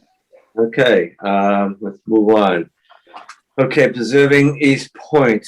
During our last meeting, I think Ken and a number of residents had a few questions that were addressed to the board.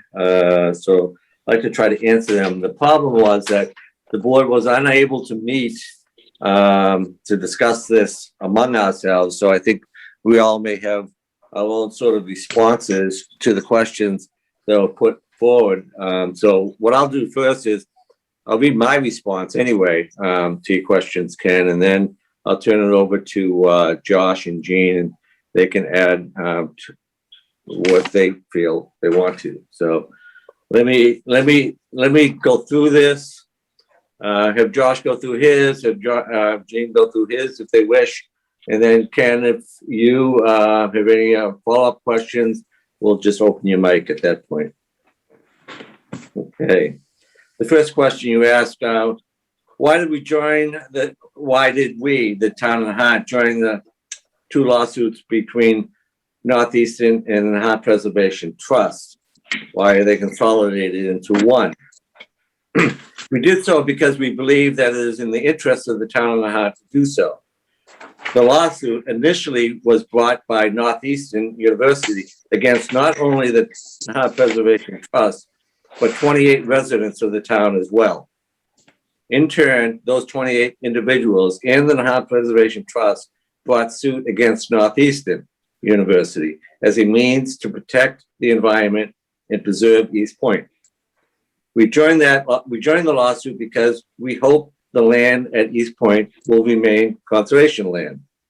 The aims of the lawsuit are consistent with the preservation of East Point as a natural resource area as provided by town meeting actions 30 years ago, and since exemplified by the further development of and investment in Lodge Park. The town of Nahant has its own claims in this case concerning Northeastern's promises to maintain East Point as a wildlife preserve that are independent of, and in addition to the claims brought by the Nahant Preservation Trust. The Nahant Preservation Trust has worked on preservationist activities for more than a quarter century. It has led to the restoration and productive reuse of the Valley Road School, now the Nahant Community Center, and our iconic life-saving station. It has led to the reclamation and preservation of valued wetlands in and around Mass Audubon's Nahant Thicket Wildlife Sanctuary. The Nahant Preservation Trust has raised millions of dollars to benefit our town, and it shares our goals of preserving East Point. We view it in the interest of the town to support those efforts, particularly so as here when our goals align. The town and the Nahant Preservation Trust clearly have parallel interests in this matter. Joining forces strengthens our efforts to preserve East Point and allows for efficiencies in sharing resources. Your second question asked, what is the process by which legal strategies regarding East Point is being formulated, and how does the Nahant Preservation Trust contribute to these legal fees? Legal strategies regarding East Point is formulated by the Selectmen in consultation with its attorneys. While Nahant Preservation Trust contributes towards the legal cost, it does not control or direct the town's legal strategy. That is the point of the language in the gift agreement you referred to. The town, i.e., the town will choose its own course of action in this matter, even though the Nahant Preservation Trust is contributing funds to cover legal costs. To date, funds have been contributed by the Nahant Preservation Trust based on actual and anticipated legal costs and expenses as communicated between the town and the Nahant Preservation Trust in normal course. Your third question was, why was there no public disclosure and discussion of gifts? The gifts from the Nahant Preservation Trust have been fully and publicly disclosed. Similarly, our decision to join the Nahant Preservation Trust lawsuit has also been fully and publicly disclosed. We have strived for transparency in our effort to protect East Point, both with respect to keeping the public informed in our communications with Northeastern. We are continuing to do our level best to represent and protect the interests of the town and to fulfill the campaign promises made when each member of the Board of Selectmen, Government Board of Selectmen, ran for public office, including the protection of the town's natural resources at East Point. So those are my responses to your questions. Ken, and at this point, I'll turn it over to Josh if you have anything that you would like to add. Well, I wrote my own letter and was sort of following your letter along as you went. And I think you covered most of what I wanted to say. So I'll just read off a few of the notes that that I had that maybe didn't quite cover. One question was, why did you use the language it is expressly understood and agreed by and between the town and NPT that by accepting said funds and by executing this agreement, neither the town nor the board expressly or implicitly makes representation or a promise that it is endorsed or will endorse a particular course of action, nor will it recommend a particular course of action to town meeting. Question is, why were those words used? And the answer is, this means that the town, by accepting the gifts from NPT, is not beholden to the wishes of NPT. In other words, making a donation does not buy influence. And to the question of why we joined the lawsuit, just to reiterate really what you said, Mark, we joined the lawsuit because we hoped to preserve this land at East Point, which was zoned natural resource area 30 years ago. We wish to keep that as conservation land. That's the simple answer. You know, I want to say that that the three boards, the three members of this Board of Selectmen have publicly stated many times prior to being elected and many times since being elected that we wish to preserve this land as conservation land. As individuals and as a board, we have been 100% consistent and transparent on this matter. You know, what we are seeking here is an educated public so that when the matter of eminent domain or any other issue comes up, that we have an educated public and educated voters. Eminent domain is one method, probably the most certain method to ensure that East Point remains conservation land for the public to enjoy forever. To ensure that the costs and risks are fully understood, the Board of Selectmen have methodically collected the relevant information about the cost to the taxpayers for eminent domain, the amount of contribution from private donors, the real estate appraisal, the legal possibilities, the cost to the taxpayers for hosting an expanded Northeastern, which should not be forgotten, by the way.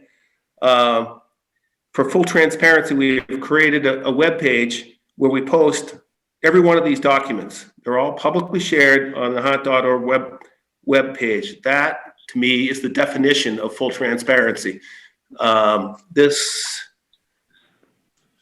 This letter, quite frankly, carried an undertone of distrust and hinting that there was some sort of nefarious content here. There is no nefarious content. The intent here is to educate the public, answer these questions. That's what we're doing here. I hope the same level of scrutiny is applied to Northeastern as is being applied to the volunteers that are trying to help out the town and to NPT. Ken, I hope that you're asking Northeastern why they need a 55,000 square foot building for 114 people. Are you asking why they're banning people from their campus? I've been on college campuses all over the country. Never once have I been banned. I just yesterday saw someone getting yelled at by the security guard for walking on their property. We've had a bogus open meeting law violation claim against the Board of Selectmen, which we're forced to defend. We've had the Northeastern filing a plot plan right before attempting to file a plot plan right before a special town meeting. And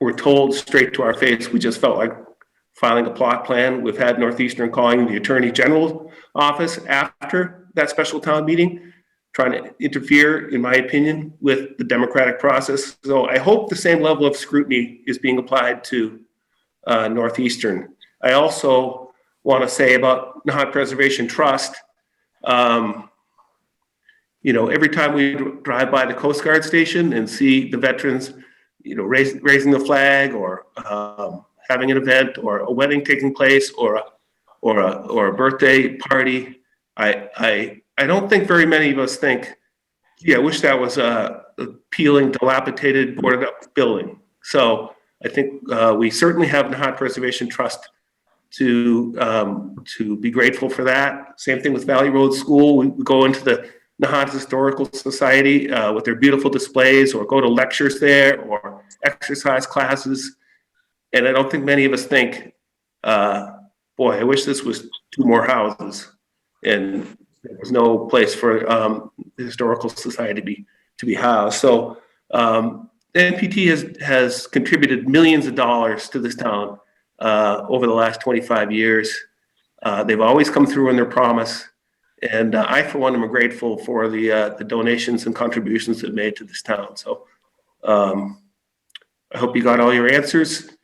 I support your curiosity because I support an informed public. That's all I have. Thank you, Josh. Jane, any comments? Yeah, just kind of extemporaneous here a bit, but some good comments there, Josh. So some of the words that I picked up are to preserve to educate the public, transparency, and appealing to their better senses. I think you guys in particular, Mark and yourself, have done a tremendous job in researching this, in digging deep in this, in providing the information that we've tried to provide. And I think that's going to be ongoing. I think that if we could all talk as a group and not violate the open meeting law, we would probably all come to the consensus that we need to put more numbers, more data out in front of everybody up until town meeting, so people can make that educated vote that needs to be made. I had a bunch of notes that disappeared on me somehow, but this is a kind of a personal thing for me, because I got involved heavily in Lodge Park, as you know, as most know. And at that time, I never saw anything like this coming. Not that that would have changed anything, but it just wasn't, you couldn't see this coming down the road. When we got stuck for money, we had a $500,000 project that we got funded for absolutely zero. And Mark was a major part in helping us to generate some funds at that time. And we never got a nickel out of Northeastern. Nothing. All they gave us was access to do the construction trek up the road to the park, to convert the dump into a beautiful park area. And now we're trying to maintain that natural resource area, and we're having difficulty with it. I guess after listening to this for so long, so long, 8 months, but prior to that as well, I would like to question you, Ken, if you wouldn't mind coming back with an answer, because I think we all need to talk more, work this thing out, get some information from your camp, our camp, see what we can do to pull it together. Because I think people need to come to the realization that this park is so important to the future. In fact, it's interesting. While we were sitting here going through the meeting, I'm looking at this. This is the environmental impact report. There's a copy up at the library for anybody that wants to read it or browse through it. It's 900 pages, but there's 3 sections in there, and they're listed as 3 alternative projects. In my mind, and this is not somebody else telling me this, I sense that these aren't 3 alternate projects. There's the one that they've got before us now, And there's two more projects that will come to us in the future because there's just too much work been done on both of them. So we're going to wind up with the Murphy bunker. We're going to wind up over back again, expanding the Edwards Center. And we're going to have another one southeast or southwest of where we are now from the bathing beach. We need to put a stop to it. There's no doubt about it. So I'll go back to you, Ken. My question, and I've wanted to ask this of you a few times, and take it the right way, is what is your position in all of this? What is it you're looking for or looking to accomplish by having these questions answered? And are we answering your questions? Are we getting the job done? Apparently, it doesn't appear that way. So all I can say is when people go to town meeting, it is so important that they know what they have in front of them. It's been totally, completely discussed. And that vote is going to determine what the future of that area and the town itself is going to be. I'd like to see you guys step up. I'd like you to see part of a support group. And I think that can happen. I honestly think it can. People just need to open their minds and get a better understanding of what actually is being done and going to be done. Thank you. Thank you, Jane. Thank you, Josh. I guess those are three separate types of answers, but any follow-up that you want us to address? You're muted. Thanks, Tony. Okay. Well, here I was just hoping for a simple letter. Okay. Let's see. A few things. I mean, the general premise for all of the questioning, and not just for this letter, but in general, is really to understand the balance between what East Point is, what Northeastern is proposing there, and what the really fundamental needs of the town are long-term beyond that piece of land on top of the Murphy bunker. And by that, I mean things like water and sewer infrastructure, things like dealing with sea level rise, things like seawalls that protect the beaches, things like flood control, there are things that you guys talked about in this meeting that have literally been being talked about for 20-something years. And yet here we are, still talking about them. Those issues there's been like some incremental progress on many things, but the amount of attention and energy being focused on what, in my mind, is not a destruction at all. It's just the latest in a series of modifications to that piece of land. It's taken on such a disproportionate effect on this board, on the town, on town finances. And again, not to be flippant about it, what they're proposing is not that big a deal. If you look at the renderings, if you look at what the actual plot plan looks like, if you stand at Lodge Park today and you look out at the ocean and you've got a 295-degree view, unobstructed, without even turning around, there's nothing that Northeastern is doing or wants to do that affects that view. When I moved here 15 years ago, the valley that is now such a contentious point was essentially barren. It's been left to overgrow for this entire time. And suddenly it's important. Suddenly it has to be preserved. Granted, yes, there's wildlife there. Yes, there's a snowy owl. The snowy owl also finds his way over to Bass Point and Little Nahant and, across the causeway. I don't know where he's nesting, but he seems to be doing just fine. I guess the point is, looking at the history of East Point, right, from way back when, and some of this was on Facebook, there was a massive hotel there in the 1800s that burned down. Senator Lodge had his estate there. It was a missile base. It was a barren stretch of land. It was a dump. and suddenly it's this thing that has to be preserved at all costs. And that's really the reason for the questions and the reason for the pushback here. It is literally at all costs. Now, to go over some of your points, yes, there are numbers out there, right? There's the RKG report that did an independent assessment, although it was based on inputs from the board, inputs from the Nahant Preservation Trust, and followed a methodology that is arguable. It's not a fact. It is an opinion from a consultant based on inputs from you guys. Right? The numbers that were prepared by a member of the Finance Committee, but not the entire Finance Committee, have also been circulated. They were in your second statement that went out last year. Those have never been approved by anyone. They were reviewed by the FinCom. They were not approved.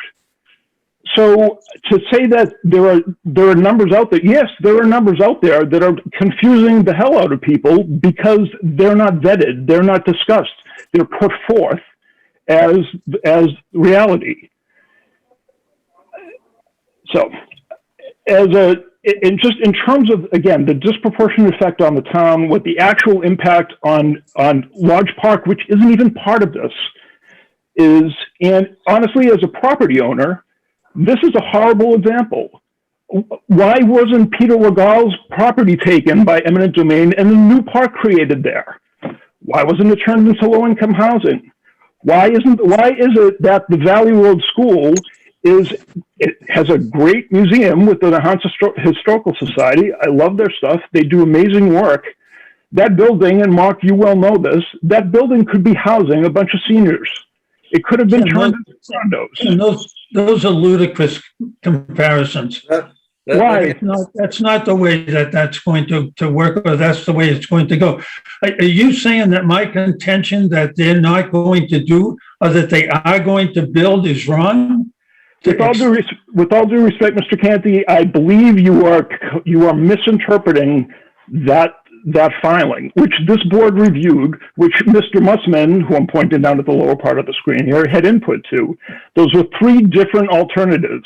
They cannot physically be built. They can't all be built. They were presented as alternatives to accomplish what Northeastern wanted to accomplish.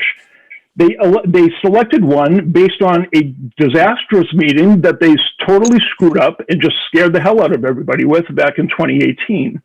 But there's to think that there's a secret plan of building all three of those somehow. I'm not sure you said that you feel that's the case. I don't know what that would be based on.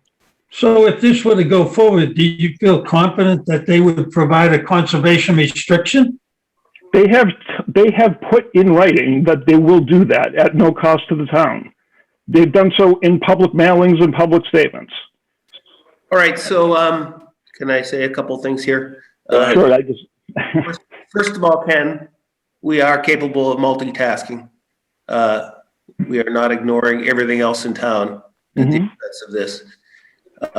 There will be an article on the town warrant at the next town meeting asking to authorize the Board of Selectmen to execute eminent domain or to preserve conservation land at East Point, contingent upon $3 million being privately donated in advance.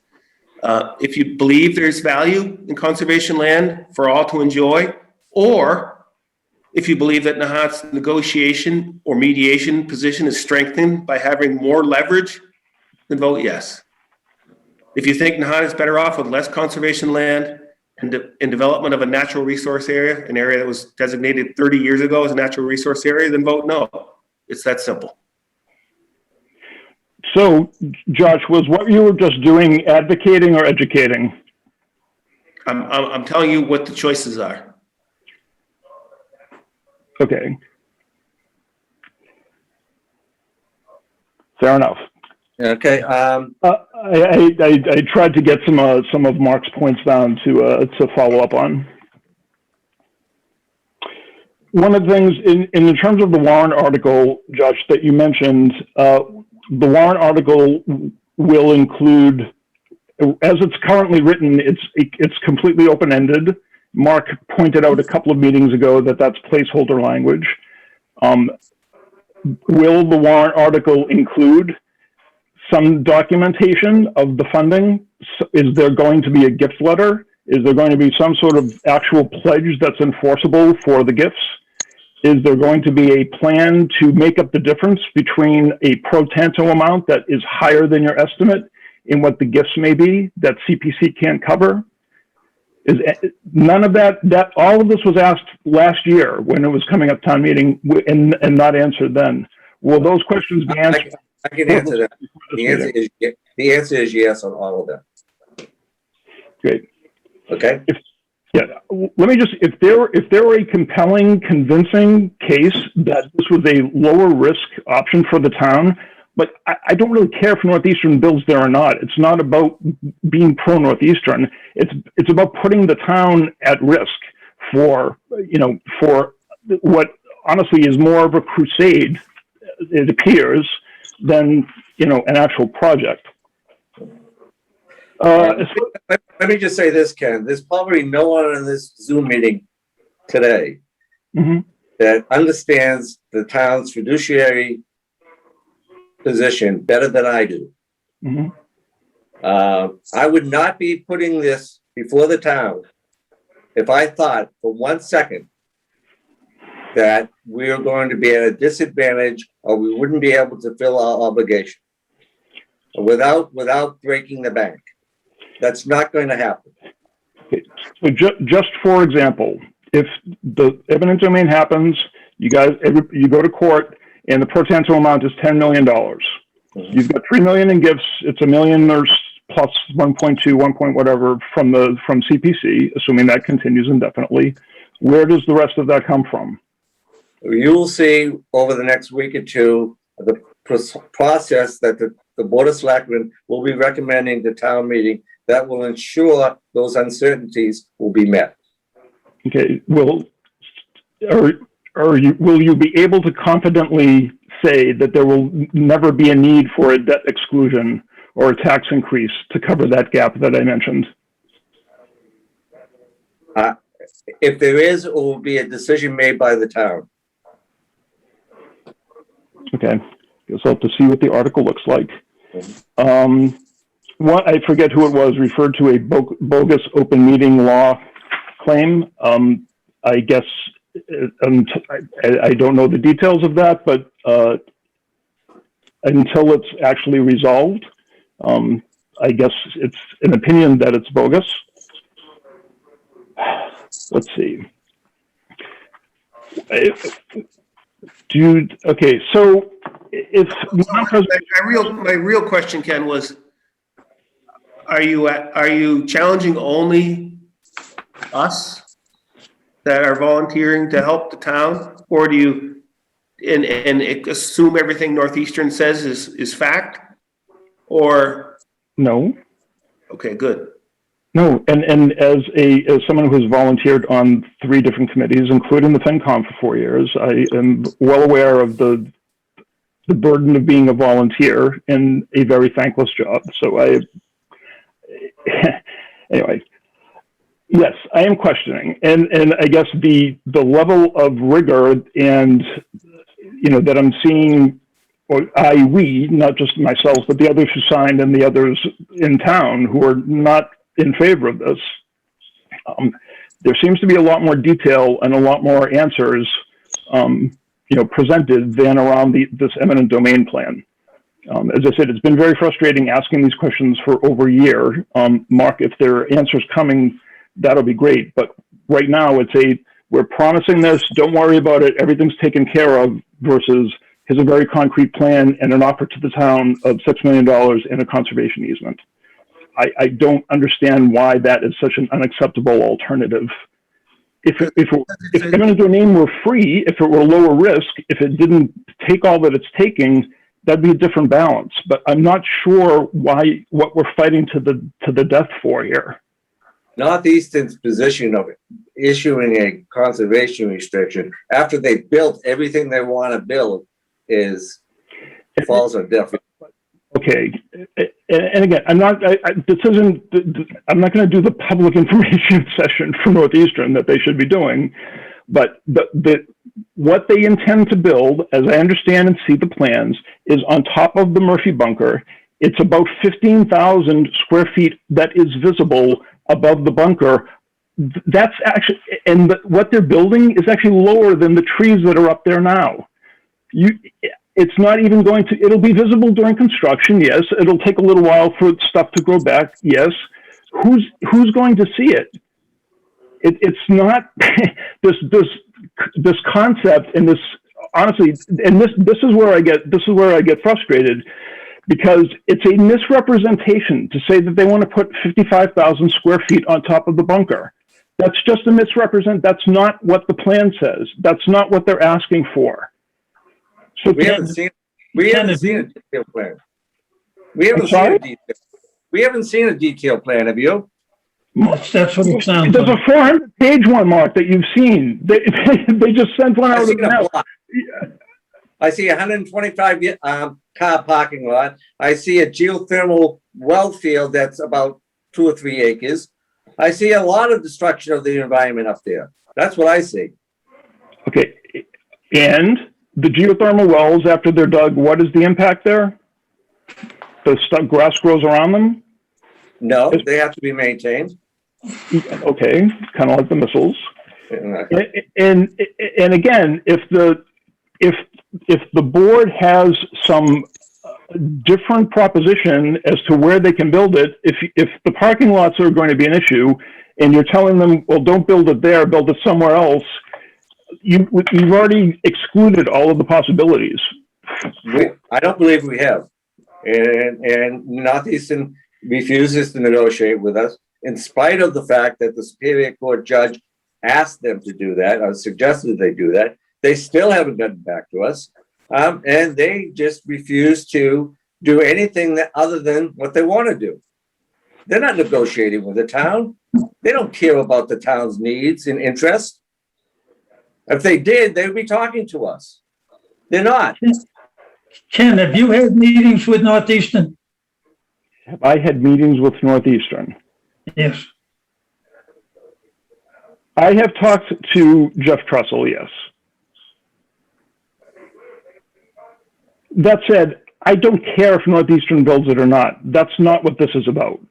I'm honestly, and the other citizens are honestly trying to understand exactly what's happening and what is being proposed here and why. And the questions regarding the Nahant Preservation Trust, yes, the Coast Guard Station is a wonderful thing. The Valley Road School, it's been converted to a purpose that's very narrow, that honestly serves a very narrow demographic and a very small number of people. There's no low-income housing in this town. There's a catastrophic fear of a 40B or something. What this does, and what the potential tax increase does, Mark, when this ends up being $10 or $15 million and not $4, is that. Ken, let me stop you there. How do you know it's going to be $10 or $15 million? Do you have information that says that? I have talked to other people, not Northeastern, Mark, but I mean, to say that it's $4 million and to value, again, we can get into the nitty gritty of how the estimates came up, but there are other ways of going to that estimate. If you look at things like what's happening in other eminent domain issues, or if you look at you're not trading conservation land that's got nothing on it for money. They're using it. There's a lab there. There's a use going on. You mentioned at one point you just take all of these points. If you do that, then fine. Guess what? So you're going to have to compensate them for losing a lab that they've had for 40-something years. That's incorrect, Ken. That is incorrect. Really? Yes. So there's no damage to them. They are owed nothing if you take away that entire property. We're not taking anything that they're currently doing today away from them. They can continue doing that for another million years for all I care. We're not taking any of that away. Okay, in one of the iterations here, Mark, and I don't remember the exact date of the meeting, I believe it was you who literally said, we'll just take the entire point. And right now, the way the warrant article is written, you could take the entire point if that were voted. We're not taking what they're doing away from them. They can continue doing what they're doing. We're not going to interfere with that. We're just stopping them from expanding to the extent that they want to expand. into the natural resource area. We're against that. We are not against what Northeastern Marine Science Labs are doing today. We hope they continue doing it. Okay, fair enough. Let me just ask a couple more. Move on. Tony, is there anyone else that needs to speak up? Tony? If there's anyone else that wants to speak up, just either raise your hand or, okay, I see Jeff Musman here. I'm gonna ask to unmute. Jeff, Got it. there you go. Sorry. So Ken, just a couple points. I have to say that your letter implies that the Preservation Trust, a private entity. I mean, you characterize it in a way that makes it appear as if it were some foreign entity, but it's not. It obviously is not. It's a public nonprofit charity, like the American Red Cross, like Lynn Community Health Center, like the Friends of the Nahant Public Library, like Nahant Historical Society. There are no owners, there are no shareholders. It has hundreds of members, and those members are residents of Big Nahant, Little Nahant, Bass Point, Castle Road, Fox Hill Road, all over Nahant. They're unpaid volunteers. The preservation of the Valley Road School was their first project. And as Mark has correctly noted, as Josh has correctly noted, it was the beginning of a 25-year relationship with the town. You talk about the Valley Road School because it has a limited use. Well, this is before you were there. For many years, many people, including Mark, I think, was on at least one or two of the study committees that recommended to the town that the town convert that building to housing. The town rejected it over and over again. To save that building, the Nahant Preservation Trust came up with a concept which has worked. It raised, $1.5 million. It pays a pilot. It pays much more than the way of pilot than Northeastern University has. It has paid more and contributed more to the town in the last 25 years than Northeastern has in the 50 years. I think that to be describing the Nahant Preservation Trust as a foreign entity, or to characterize it in some way that makes it appear that there's some negative motivation here, is simply misleading. It's misinformation, something that you seem to consider of some importance. I'm distressed by it, quite honestly. The goal here is to preserve the open space, which is the headland of East Point. That's it. No nefarious motivation here. And the fact is that the trust, with their anonymous donors, their multitude of donors, are committing to fund $3 million. So, I don't know where you continue to question that issue. They have stated it publicly. The trust is hundreds of people here in Nahant. So, it's distressing to me that you question it. Yet Northeastern, you question not at all.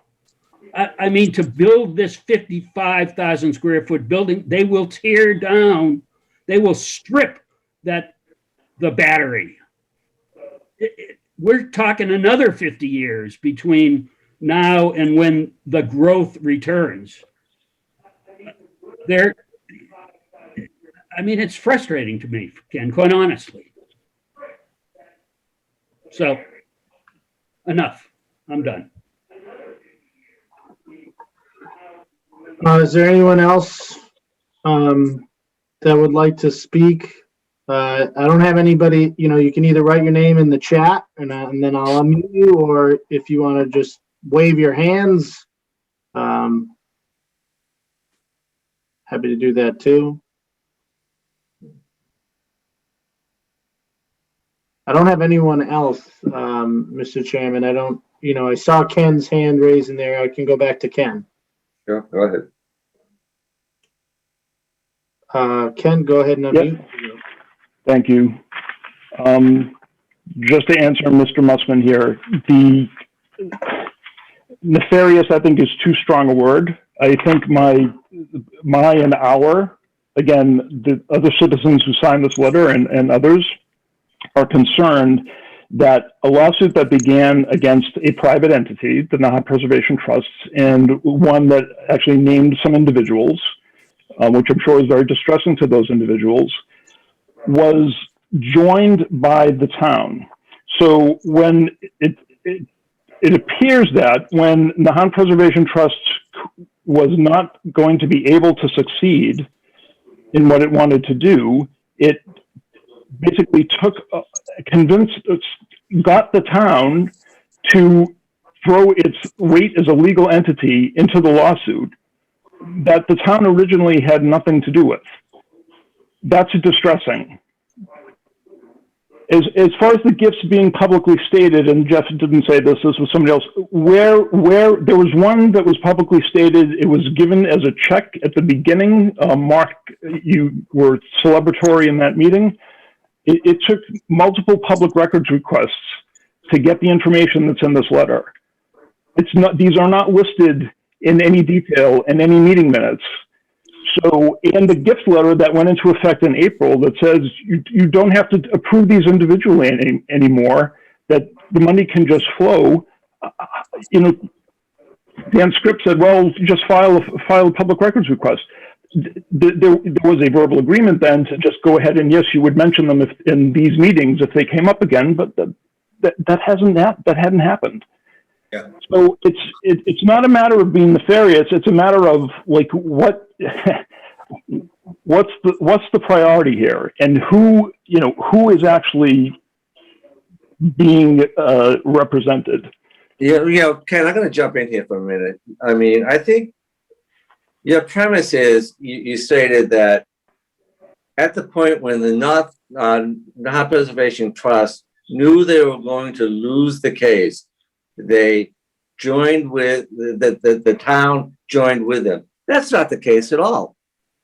I mean, I think without the town of Nahant, the Nahant Preservation's lawsuit, as supported by Superior Judge Kopp, has huge success potential, right? With or without Nahant. The reason Nahant joined the case is because we have a shared interest, and we can share our resources and share our knowledge. It's not because not the Preservation Trust was facing imminent doom. They weren't, and they're not. Because if they were, the Superior Court judge would have thrown this out long ago, and they haven't. They've scheduled a jury trial for February on this. So to say that the original lawsuit by Nahant Preservation Trust had no merit is just flat incorrect and misleading. You're muted again. He's muted. I see Jim Walsh would like to speak. Do you want me to go back to Ken first, or I'll let Jim? Ken, why don't I let Jim speak and then I'll come back to you. Jim, I'm hitting ask to unmute. You have to press the mute button. How about now? There you go. Okay. So, first of all, as Ken knows, Ken and I have talked about this, and I respect Ken as a person, as an intellect. I'm thankful for his service to the town, although I think I've served on more committees for longer than you did, Ken. But here's the thing. The main point for us right now, I think, is to empower the Board of Selectmen to, if they wish, go forward and take that property by eminent domain. If we vote to support this, that does not require the Board of Selectmen to do it. It just enables them to do it. They will then be in a much stronger position to say to Northeastern, okay, now let's negotiate. Let's actually talk. But that up till now, all Northeastern has said is, and I've been involved in this with Northeastern through Congressman Moulton's office and a whole bunch of discussions. Northeastern says, we will do what we want whenever we want to do it because we can, and you can't do anything about it. So forget it. And if you do something, we're going to cost you millions of dollars in legal fees. We're going to fight you, and we're $1 billion corporation, and you cannot possibly beat us. So give up. You know what? We didn't do it. And that was 3 years ago. We're still at it. So we're trying to say by this vote that if you do not negotiate credibly, then we will proceed with eminent domain. The whole question about the cost to the town has been so misrepresented. And Ken, you talk about $15 million. Why not talk about $50 million? Enzo used to talk about it, $50 million it's going to cost us. There is no record whatsoever of any estimate that would come anywhere near that.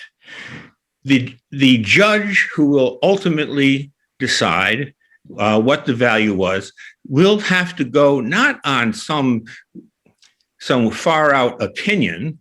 He has to look at the factual estimates made by professional people, which have been so far made that they've come in lower than the 4.5 million that has been set aside. So the selectmen have already built in some wiggle room there as far as what the cost would be. And it's just as likely in my mind that the cost will be less, because we're not going to go in and say, we'll give you 4.5 million. We're going to say, we're going to give you, 2.8, which I can't forget the exact amount, but it's somewhere in that area. We'll give you 2.8, and they'll say, no, we want 7. But the judge will have to look at facts, not just some fantasy world that said, $50 million. That doesn't work. It's not true. So what we are trying to do now is empower the town of Nahant to negotiate from a position of strength with an entity that has not been willing to do so. But here's the other thing. If we do not prevail here, then Northeastern will be in a position to do whatever they want. And they'll say, and they've done this before, they'll say, oh, well, yes, well, we've changed our mind, by the way, on that 55,000. We really want to do 155,000. And you know what? We've already established that we can do whatever we want. And so we're going to do that. They did that in Roxbury Crossing, where they negotiated with the neighborhood to build a dormitory that was 8 stories high. Then a month before it went for final approval, they said, oh, you know what? Actually, it's 22 stories. We changed our mind on that. My friend, I do not trust that corporate entity. I respect learning. I respect research, but they are a corporate entity with their own interests, and their interests are not consistent with our interests as a town. As I've been here for 47 years, I know people have been here longer, but in those 47 years, I have come to love this unique place. There's no place like this. With our sense of community when we're not fighting one another, the sense of community, the access to nature is just incredible. We're not Saugus.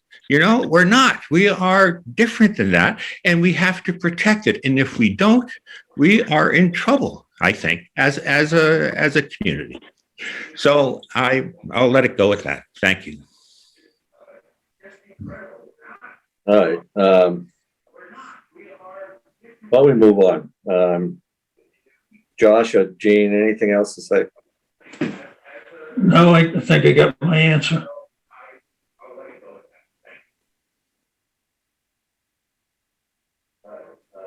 Josh, okay, yep. I didn't know if you were frozen. No, I was just checking to see what's next on the agenda. Looks like town administrator's report. We can skip right over it and open up to citizens forum if it's okay with you, Mr. Chairman. Sure. Hopefully we can cover other issues other than East Point at this point in the citizen forum, although just open it up, whoever wants to talk. Go ahead. Okay, I'll open it up. I will make a point, a mediator type point. A couple of the folks who spoke during that last portion, referenced other people that are existing volunteers or former volunteers that are not on the call. And just as a mediator perspective, I think we should try to avoid doing that since they are not here on the call. So if anybody else wants to speak, Yeah, let's try to get some comments from people who haven't spoke yet. sure. Diane? Hello, Diane Monteith, 20 Seabreeze Lane. First of all, I want to say that I think that was a healthy discussion, and I think we should continue the discussions so that we can actually work on the facts. When we're on the fly a little bit, some of the things that I heard are could be more clear, okay? I won't go into them, but what I'd like to recommend is a meeting so that we could have these kinds of discussions within the open meeting law and really bring our facts, bring our books, bring our experts and have this kind of discussion. I think it's healthy. There's a couple of areas that we have to revisit. It's a conservation easement. The Marine Science Center is staying the same. They get to operate. They have to, they want the seawater intake expansion. We're going to work with them. This is not an all or nothing. This is not shutting down the Marine Science Center. So why don't we continue the discussion? Is anybody willing to do that? Thank you, Diane. We've been doing that. We had the Q&A with the lawyers about eminent domain. We published that FAQs, and I feel like our position is openness, and happy to share whatever we know. I will follow up with a meeting, a public meeting regarding the eminent domain issue, some of the questions that Ken had that I feel we can address so that people have a complete and full understanding of what it is that's being proposed. There are just a lot, at this point, there have been a lot of legal strategies that we've been working on, particularly in executive session. I'm sure there's a lot that Northeastern has been working on. I think we're finally coming to an end on how we want to proceed with this and what we want to recommend to the town. And I will have a public hearing on what we decide when that's finalized.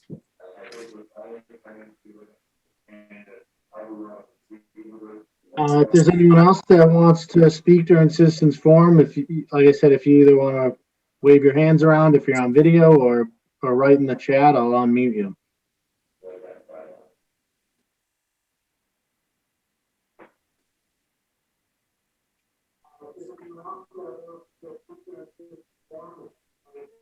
All right.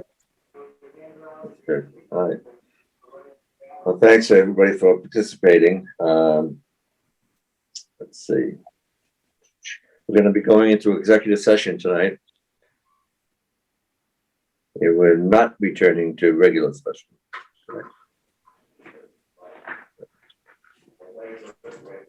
Okay. All right, do I have a, Josh, we have a motion to adjourn to an executive session? I move that we adjourn into executive session in accordance with Massachusetts General Law, Chapter 30A, Section 21A2, to conduct strategy sessions in preparation for contract negotiations with the town administrator, and in accordance with Massachusetts General Law, Chapter 30A, Section 21A3, to discuss strategy regarding ongoing litigation, Michael Feinberg versus Town of Nahant et al. Motion Second. made. Motion made. Discussion. Tony, are we staying on this Zoom link? We'll stay on here. Obviously, we'll first go into the litigation, and then I will exit the executive session so that you guys can continue to discuss. We can stay on here. I will respectfully remove everyone else off of the meeting and turn off our live stream. Mr. Chairman, before you take your vote, do you declare that to have these discussions in open session would defeat the purpose of executive session? Yes. Okay, great. Thank you.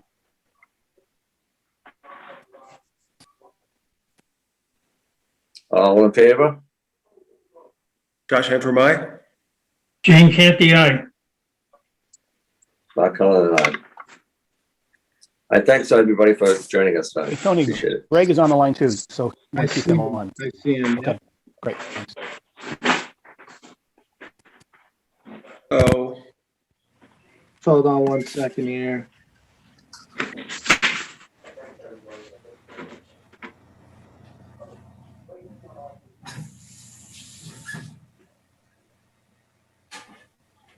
so we've been trying to save gas, heating gas, and so it's about 50 degrees in the room I'm sitting in. I'm gonna go upstairs.